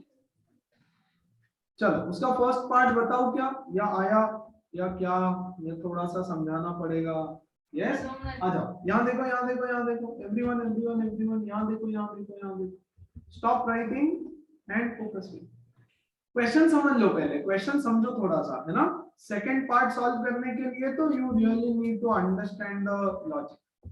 क्या बोल रहे हैं, ये ऐसे रखा हुआ है, यस, और ये स्लिप नहीं कर रहा है कुछ भी, ये स्लिप नहीं कर रहा है। स्लिप नहीं कर रहा है मतलब क्या, प्लीज ध्यान देना, स्लिप नहीं कर रहा है, स्लिप नहीं कर रहा है मतलब देखो ये स्प्रिंग किसको अटैच किया हुआ है, इसको अटैच किया, नीचे वाले को स्प्रिंग अटैच किया है। और अगर वो एसएचएम कर रहा है and there is no slipping, no slipping का मतलब ये दोनों के दोनों एक साथ एसएचएम कर रहे होंगे, पक्का हाँ कि नहीं, पक्का everybody, there is no slipping. तो हमने Yes. बोला चलो Yes, sir. भाई सीधा सीधा एसएचएम करवा देते हैं उनको एक साथ। ओके, तो एक साथ अगर एसएचएम करने लग गया तो yes, t is equal to 2 pi under root m by k, m की वैल्यू है m+6, पूरा के पूरा मास एसएचएम कर रहे हैं उसका, करेक्ट, और जाएगा, कैलकुलेट कर लेना। हमने क्या किया यहाँ पे बच्चों, मैंने क्या किया ना, मैंने यहाँ पर कुछ जुगाड़ किया, मैंने बोला ये 2 पाई को यहाँ लेकर के आओ, और 2 पाई को मैंने लिख दिया 2 × 3.14, ठीक है। यस, 0.75 को लिखा 75/100, 25 3 जा 25 4 जा, और 3 को काट दिया मैंने सीधा, 3 और 3.14 को काट दिया, अप्रोक्सीमेटली कैलकुलेशंस कर रहा है। सो आता है 1/8 का square, so which is 1/64 m/6/600। Yes, squaring both sides करते हैं, तो अल्टीमेटली मुझे आंसर ऐसा कुछ मिल रहा है जो इतना प्रिसाइज नहीं है, है ना, इतना प्रिसाइज नहीं है, ठीक है, क्योंकि मैंने कुछ वहां पर अप्रोक्सीमेशंस किए। अब बताओ आगे क्या करना है, आगे बोल रहा है what is the minimum coefficient of friction for which the block will not slip relative to the cart if the cart is displaced by 50 mm। अब मुझे बताओ स्प्रिंग की वजह से एसएचएम कौन कर रहा है, कौन सा ब्लॉक, छोटा ब्लॉक या बड़ा ब्लॉक, देखो दोनों बड़ा SHM ब्लॉक। कर रहे हैं, दोनों एसएचएम कर रहे हैं। नीचे वाला ब्लॉक एसएचएम क्यों कर रहा है, नीचे वाला ब्लॉक एसएचएम इसलिए कर रहा है क्योंकि स्प्रिंग ने उसको फोर्स लगाया इधर की तरफ। नीचे वाला ब्लॉक एक रूल फॉलो कर रहा है, F = -kx, हाँ कि नहीं, F = -kx, नीचे वाला ब्लॉक।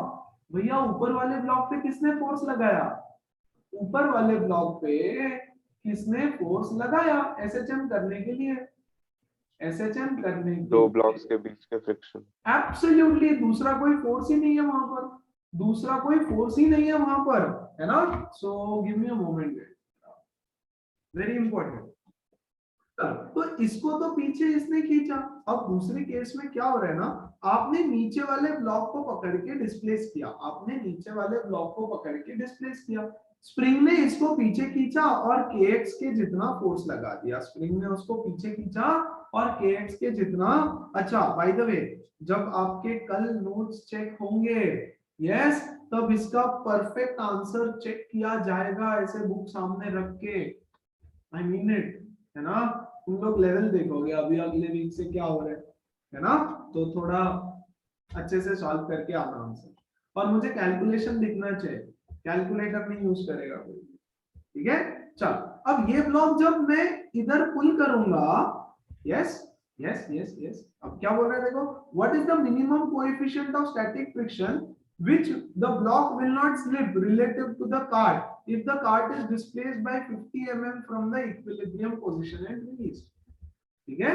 तो इसको एसएचएम करने के लिए जो फोर्स चाहिए वो स्टैटिक फ्रिक्शन का फोर्स कौन प्रोवाइड कर रहा है, ये ब्लॉक, ये ब्लॉक की वजह से वो एसएचएम करने वाला है, ये ब्लॉक की वजह से। What is the maximum force of friction जो पॉसिबल है, what is the maximum force of friction, F limiting, maximum friction कितना पॉसिबल है बच्चों, मैक्सिमम इज, बोलो mu n, मैक्सिमम इतना पॉसिबल है, मतलब म्यू एम जी, इतना मैक्सिमम फ्रिक्शन पॉसिबल है। अब क्या इसकी जरूरत है, मुझे नहीं पता, है ना। देखो क्या हो सकता है, प्लीज समझ, प्लीज समझ। मैक्सिमम फ्रिक्शन है बच्चों मान लो 5 न्यूटन, लिमिटिंग फ्रिक्शन है 5 न्यूटन का, लेकिन मान लो इसने इसको 1 न्यूटन से यहाँ खींचा तो फ्रिक्शन फोर्स कितना लगेगा, 1 न्यूटन। इसने 2 न्यूटन से खींचा तो फ्रिक्शन कितना हो जाएगा, 2 न्यूटन। ऐसे मैक्सिमम 5 न्यूटन तक फ्रिक्शन फोर्स हो सकता है ना। और yes, this force will be equal to ma, ma is equal to mu mg। लेकिन क्या ये इक्वल होगा, नहीं। Yes, mu mg will be greater than और equal to ma, mu mg will be greater than और equal to ma। Mu mg समझा रहा हूं मैं, समझा रहा हूं, है ना। Mass into acceleration is omega square x, mass into acceleration is omega square x, है ना। देखो यार बच्चों, इसका स्लिपिंग कब हो सकता है, स्लिपिंग कब हो सकता है, जब मैक्सिमम एक्सीलरेशन है। याद है क्या आप लोगों को एक क्वेश्चन जो हमने पिछले सेशन में किया था लिफ्ट वाला, यस, कि कांटेक्ट कहां पे ब्रेक हो सकता है। ये देखो, ये लिफ्ट ऊपर नीचे जा रही थी, ये लिफ्ट ऊपर नीचे जा रही, तो कांटेक्ट यहां पर ब्रेक हो सकता है, करेक्ट, या कांटेक्ट यहां पर ब्रेक हो सकता है। यस, मैक्सिमम एक्सीलरेशन एक्चुअली यहां पर, व्हेन मैक्सिमम एक्सीलरेशन है ओमेगा स्क्वायर x, तब कांटेक्ट ब्रेक हो सकता है।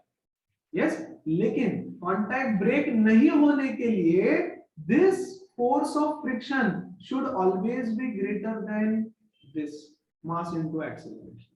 This force of friction should always be greater than mass into acceleration, क्योंकि अगर लिमिटिंग फ्रिक्शन क्रॉस हो गया, यस, अगर ये मास इनटू एक्सीलरेशन बड़ा हो गया लिमिटिंग फ्रिक्शन से, तो वो स्लिप ओवर कर जाएगा। क्या ये चीज सारे बच्चों को समझ में आ रही है, क्या ये चीज सारे बच्चों को समझ में आ रही है कि अगर मास इनटू एक्सीलरेशन, देखो अभी इसका एसएचएम हो रहा है, क्यों हो रहा है एसएचएम, ये म्यू एमजी की वजह से, है ना, इसने इधर की तरफ फोर्स लगाया। यस, सो जो मैक्सिमम फोर्स चाहिए, ये मैक्सिमम फोर्स मोशन के लिए वो म्यू mg प्रोवाइड कर रहा है। क्या ये चीज सबको समझ में आई? अगर मैं ऐसे लिखूं ma is greater then mu mg, मतलब ये ग्रेटर हो गया, फोर्स ऑफ फ्रिक्शन से ग्रेटर हो गया, मतलब ये जो ma है ना, ये 6 न्यूटन हो गया। अब तो स्लिपिंग हो जाएगा, क्योंकि स्टैटिक फ्रिक्शन सिर्फ 5 न्यूटन तक पॉसिबल था, तो ये कंडीशन मेरी रॉन्ग है। स्टैटिक फ्रिक्शन बड़ा होना चाहिए फोर्स से, यस, जो kx फोर्स है उससे स्टैटिक फ्रिक्शन बड़ा होना चाहिए। एक बात बताओ, यहां छोड़ो, जेई में जो सवाल आया था ना वो समझा दे, है ना। आंसर ऑप्शन देखो, ऐसा question I don't exactly remember, आपको बुक्स में मिल जाएगा, बट क्योंकि ये क्वेश्चन आया तो इस पर से याद आया। देखो यहाँ पे दोनों केसेस समझा दे। ऐसा क्वेश्चन था उल्टा, ऐसा क्वेश्चन था उल्टा। अब मैंने इसको मान लो इधर खींचा, इसको मान लो इधर खींचा, right, with some force F, with some force F मैंने इसको खींचा, तो इधर की तरफ इसके ऊपर kx फोर्स लगेगा, आखिर इधर की तरफ इसके ऊपर kx फोर्स लगेगा। यस, और मैंने मान लो a एम्पलीट्यूड से, इसका एम्पलीट्यूड है a, इसका एम्पलीट्यूड है a, तो x is equal to a से खींचा, तो यहाँ पर कितना फ्रिक्शन फोर्स, स्प्रिंग फोर्स लगेगा पीछे की तरफ, Ka equal to Ka spring force लगेगा। इन दोनों के बीच में स्टैटिक फ्रिक्शन है ना।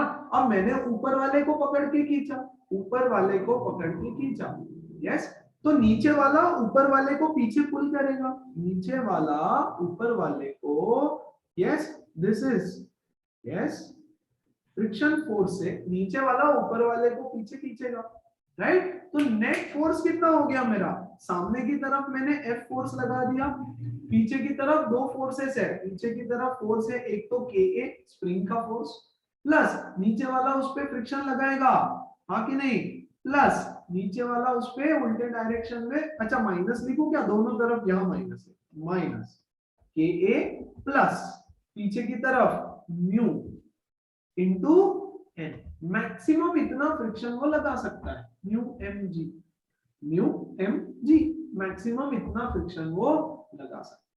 अब इक्विलिब्रियम कंडीशन में एफ नेट तो 0 होता है, तो एफ नेट तो 0 हो जाएगा, और मेरे पास क्या बचेगा, मेरे पास बचेगा बच्चों मैग्नीट्यूड से Ka is equal to mu m g, Ka is equal to mu m g. ये कहां पर है, इक्विलिब्रियम पोजीशन में, इक्विलिब्रियम पोजीशन में Ka equal to mu m g, Ka equal to mu m g is the equilibrium condition. अब equilibrium है क्या, नहीं, अब हमने ना इसको थोड़ा सा डिस्प्लेस किया, इक्विलिब्रियम है, मान लो x इज इक्वल टू 0, है ना, yes, x is equal to 0 पे नहीं, थोड़ा सा x नॉट डिस्प्लेस कर चुके हैं हम, उसको x नॉट डिस्प्लेस कर चुके हैं, वहां पे इक्विलिब्रियम आ जाएगा जहां ये दोनों फोर्सेस इक्वल हो जाएंगे। अब आपने उसको और थोड़ा खींचा, यस, तो थोड़ा खींचना तब तक वैलिड रहेगा कि ये दोनों एक साथ चलेंगे, ये दोनों बच्चों एक साथ तब तक ही चल सकते हैं जब तक के this mu m g is greater than ma, that is the straight motion of this particular block, है ना। तो ऊपर वाले ब्लॉक को अटैच करो या नीचे वाले ब्लॉक को अटैच करो, कंडीशन आपका चेंज नहीं होता, कंडीशन आपका सेम टू सेम रहने वाला है। यस यस एवरीबॉडी, देखो मैं यहाँ कुछ लिख के दे दूं आपको, थेरी मतलब आपको समझ में आएगा। यस, देखो इसका मैक्सिमम एक्सीलरेशन हो सकता है ओमेगा स्क्वायर ए, बराबर, यस। तो मैक्सिमम एक्सीलरेशन के लिए मैक्सिमम फोर्स चाहिए, मैक्सिमम एक्सीलरेशन के लिए मैक्सिमम फोर्स ऑन ये ऊपर वाला block m is m omega square a।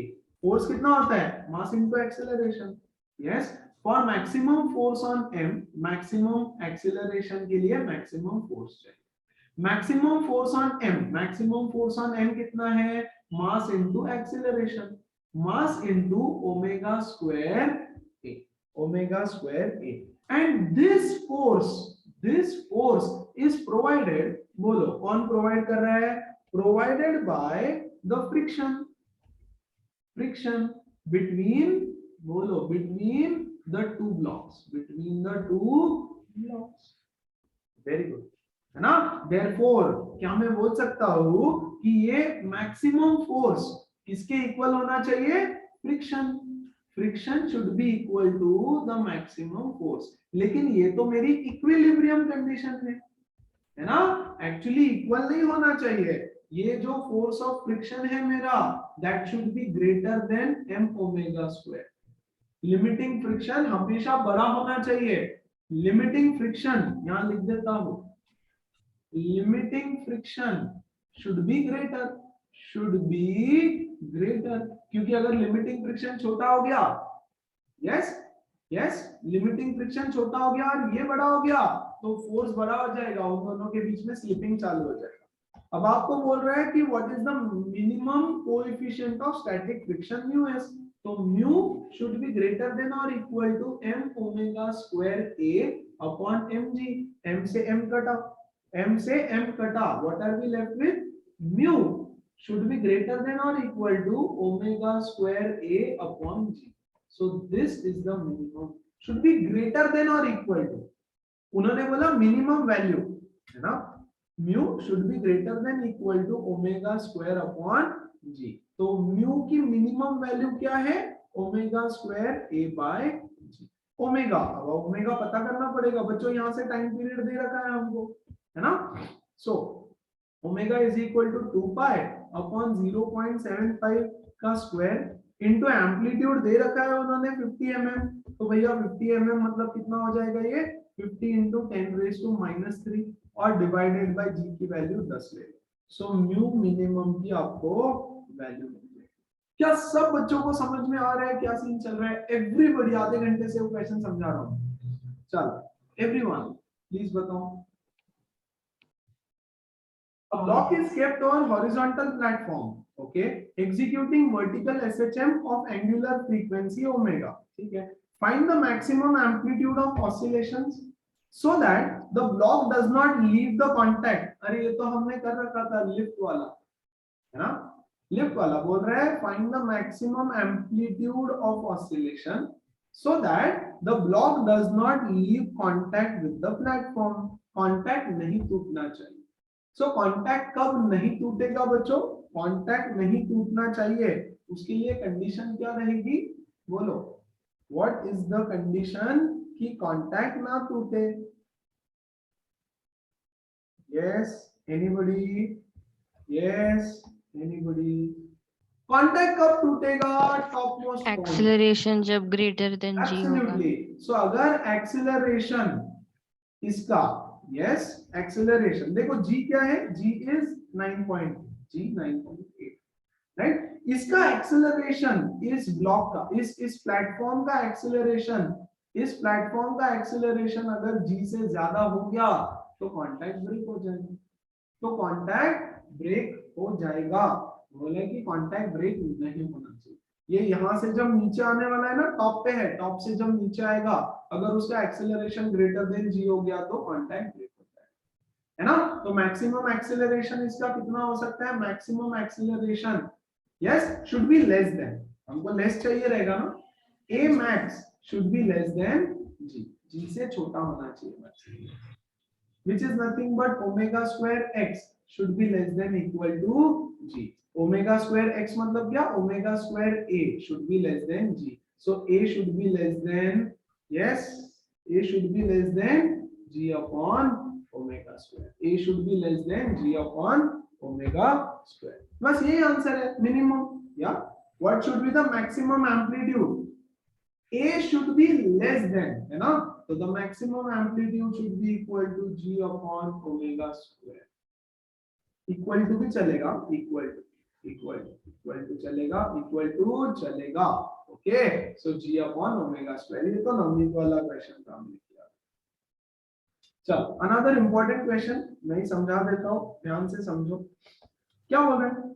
A particle of mass m is attached to 3 springs ABC of equal force constants K as shown in figure। Figure देखो यार, last question पढ़ो, देखो जरा figure देखो, ऐसा कुछ फिगर दे रहे हैं और बोल रहा है कि ये सेंटर में एक मास है, 3 स्प्रिंग से अटैच्ड है, A B C।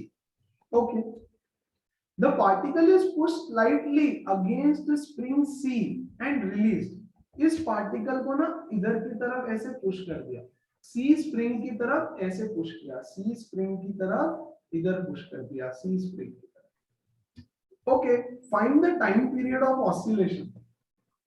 ऑसिलेशन का टाइम पीरियड बताओ। देखो हम उसको ऐसे पुश करेंगे तो उधर ऑसिलेट करेगा, तीनों स्प्रिंग में खिंचाव होगा कुछ ना कुछ, है ना? देखो कैसे बताया इसको, ध्यान दो। ऊपर में एक स्प्रिंग है, इधर में एक स्प्रिंग है, ठीक है ना, और इधर में एक स्प्रिंग है। शुरू में यहां पर था, शुरू में सेंटर में था। अब आपने इसको कंप्रेस कर दिया तो मान लो बच्चों x डिस्टेंस इधर कंप्रेस किया, x डिस्टेंस इधर की तरफ कंप्रेस किया, ऐसे x डिस्टेंस ऐसे इधर की तरफ, तो ये ऑब्जेक्ट यहां तक आ जाएगा और ये स्प्रिंग कुछ ऐसे यहाँ पे दिखाई देगी आपको। ये स्प्रिंग कुछ ऐसे छोटी होकर के दिखाई देगी। पहले यहां तक थी स्प्रिंग, मतलब इसमें कंप्रेशन हुआ x का, मतलब इसमें कंप्रेशन हुआ x का। क्या सारे बच्चों को ये चीज समझ में आई? एवरीबॉडी? तो क्या ये वाली स्प्रिंग, तो क्या ये वाली स्प्रिंग कुछ ऐसे हो जाएगी यहां तक, है ना? पक्का पक्का ये ऐसे ऐसे आ जाएगी वो स्प्रिंग। और बच्चों क्या ये वाली स्प्रिंग कुछ ऐसे हो जाएगी यहां तक? हाँ, ये वाली स्प्रिंग तो ऐसे हो जाएगी यहां तक। क्या डायग्राम क्लियर है सारे बच्चों को? Everybody everybody everybody? Yes sir. Yes sir. है ना? तो इस तरह से मैं इसका डायग्राम बना रहा हूँ। अब देखो ये इनिशियल लाइन है ना? 3 स्प्रिंग बनाता हूँ ABC, मैं कलर बोलूंगा, आप कलर से स्प्रिंग को आइडेंटिफाई कर लेना। यस, ये ब्लू वाली स्प्रिंग ऐसे हो जाएगी यहाँ पे, ये ग्रीन वाली स्प्रिंग। पहले ग्रीन वाली स्प्रिंग कैसे थी? ऐसे सीधी सीधी। पहले ग्रीन वाली स्प्रिंग कैसे थी? ऐसे सीधी सीधी। और ब्लू वाली स्प्रिंग पहले कैसे थी? ऐसे सीधी सीधी। ब्लू वाली स्प्रिंग ऐसे सीधी सीधी, है ना। वेरी गुड बच्चों, ये एंगल बोला है 45 डिग्री, तो guys this angle is 45, this angle is 45। कहीं पर भी जाकर के देख लेना, ये सवाल समझ नहीं आएगा, तो इसलिए बहुत इजीएस्ट तरीके में, बहुत इजी। स्प्रिंग का डायग्राम सबको समझ में आया? एवरीबॉडी? यस। Yes, sir. तो बच्चों ब्लू वाले स्प्रिंग का कितना एक्सटेंशन हुआ है? How much is the blue spring extended? क्या ब्लू स्प्रिंग का इतना एक्सटेंशन हुआ है ऐसे? क्या ब्लू स्प्रिंग का इतना एक्सटेंशन हुआ है ऐसे? हाँ, ये देखो इतना पार्ट एक्सटेंड हो गया ना, पहले इतना ऐसे था, राइट, अब ऐसे हो गया, तो इतना इतना पार्ट एक्सटेंड हो गया। अब मैं एक छोटा सा चीज अज्यूम करूंगा, और बच्चों में अज्यूम ये करूंगा कि ये एंगल 90 डिग्री। आप बोलोगे क्यों? क्योंकि उसमें स्ट्रेचिंग बहुत ज्यादा नहीं होने वाली। क्या वो 90 डिग्री दिख रहा है? नहीं, ऐसा है ना, ऑलमोस्ट 90 डिग्री है बच्चों, इतना सा डिफरेंस आएगा, so it is almost 90 degree, it is almost 90 degree, है ना। वेरी, ये एंगल 45, ये 90, ये 45, तो ये साइड कितना हो जाएगा एक्सटेंशन? x cos 45। देखो तो जरा, इतना एक्सटेंशन हो गया ब्लू वाले स्प्रिंग में, ब्लू वाले स्प्रिंग का एक्सटेंशन इतना। वैसे ही ये एंगल 45, तो ये भी 45, ये भी 45, तो ये जो ग्रीन वाली स्प्रिंग का एक्सटेंशन हुआ है वो भी हुआ है x cos 45। इतना एक्सटेंशन हुआ है इस वाली स्प्रिंग में भी। क्या सारे बच्चों को समझ में आया? एवरीबॉडी? कोई दिक्कत है तो प्लीज बताओ, कोई दिक्कत है तो प्लीज बताओ। It is as good as 90 degree, perpendicular है, वो तीनों म्यूचुअली परपेंडिकुलर रहेगी हमेशा, हमेशा तीनों स्प्रिंग। देखो ये जो यहाँ इनिशियल कंडीशन है ना कि ये स्प्रिंग 90 डिग्री है, यस, आखिरी में भी ये देखो, ये ए और बी 90 डिग्री दिया है ना, ए और बी 90 डिग्री। आपको अज्यूम करना है कि खींचने के बाद भी, अज्यूम नहीं करना है, एक्चुअली वो दोनों 90 डिग्री होगा, ठीक है, अज्यूम नहीं करना है, एक्चुअली होगा। स्लाइट एक्सटेंशन होता है, बहुत एक्सटेंशन नहीं होने वाला, है ना। तो ये एंगल अभी भी 90 डिग्री होगा, ये, और ये 45। ये चीज समझ में आई ना सारे बच्चों को? एवरीबॉडी, क्या ये चीज सारे बच्चों को समझ में आई? Yes sir. Perfect. Yes sir. Overall extension कितना हुआ है? ओवरऑल एक्सटेंशन कितना हुआ? जो ब्लैक वाली स्प्रिंग थी, सी स्प्रिंग, उसमें खिंचाव हुआ है x। हमने अज्यूम किया कि मान लो उसमें x कंप्रेशन हुआ, उसमें x कंप्रेशन हुआ। जो स्प्रिंग A है उसमें हुआ x cos 45, और जो दूसरा स्प्रिंग B है उसमें हुआ x cos 45. है ना। दोनों में x cos 45, x cos 45 का कंप्रेशन हो रखा है, ठीक है। चलो देखो, अब इधर की तरफ अगर फोर्स है kx, देखो इसमें कितना फोर्स आ जाएगा? kx, हाँ कि नहीं? इसमें कितना फोर्स आ जाएगा? kx। तो फिर इस वाली स्प्रिंग में कितना फोर्स आ जाएगा? Yes, Kx cos 45. kx cos 45, बहुत बढ़िया। तो इधर की तरफ kx cos 45, which is nothing but kx by √2। और इधर की तरफ कितना एक्सटेंशन हो जाएगा, या फोर्स कितना जनरेट हो जाएगा? Yes, again kx cos 45। 45, बहुत बढ़िया, which is kx by √2। तो एक kx by √2 इधर, दूसरा kx by √2 इधर, और उनके बीच का एंगल 90 डिग्री। बच्चों तीन फोर्सेस है मेरे पास, एक है kx by √2 इधर, एक है kx by √2 इधर, और उनके बीच का एंगल 90 डिग्री, है ना। तो मुझे बताओ इन दोनों का रिजल्टेंट कितना होगा? इन दोनों का रिजल्ट होगा √2 टाइम्स ऑफ kx by √2, हाँ कि नहीं?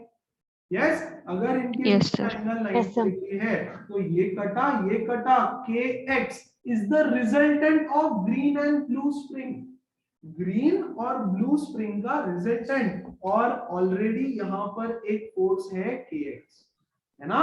तो मुझे बताओ मेरा F नेट कितना हो गया? मेरा 2kx. F net 2kx. kx plus kx, that is 2kx। Minus sine लगा देंगे क्योंकि ऑपोजिट डायरेक्शन में फोर्स लगेगा। है ना। क्या सब बच्चों को समझ में आया?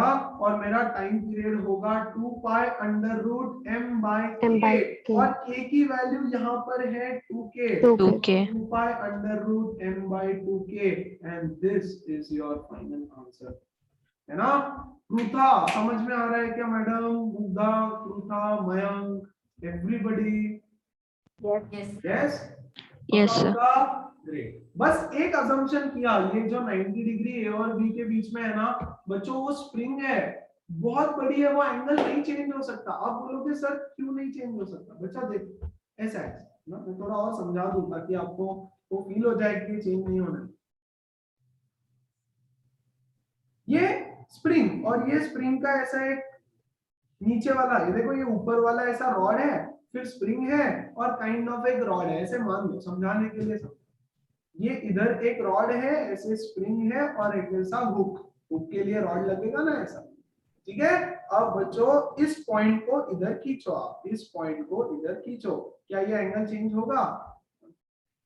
अरे वहां तो 90 डिग्री रहेगा, ऐसे खींचेंगे हम उसको, राइट। तो ऐसे खींचेंगे तो ये स्प्रिंग ऐसा हो जाएगा, यहां से थोड़ा टेढ़ा, ऐसे ऐसे ऐसे ऐसे, ये और ये और, है ना, ये ऐसे आ जाएगा और ये इधर आ जाएगा,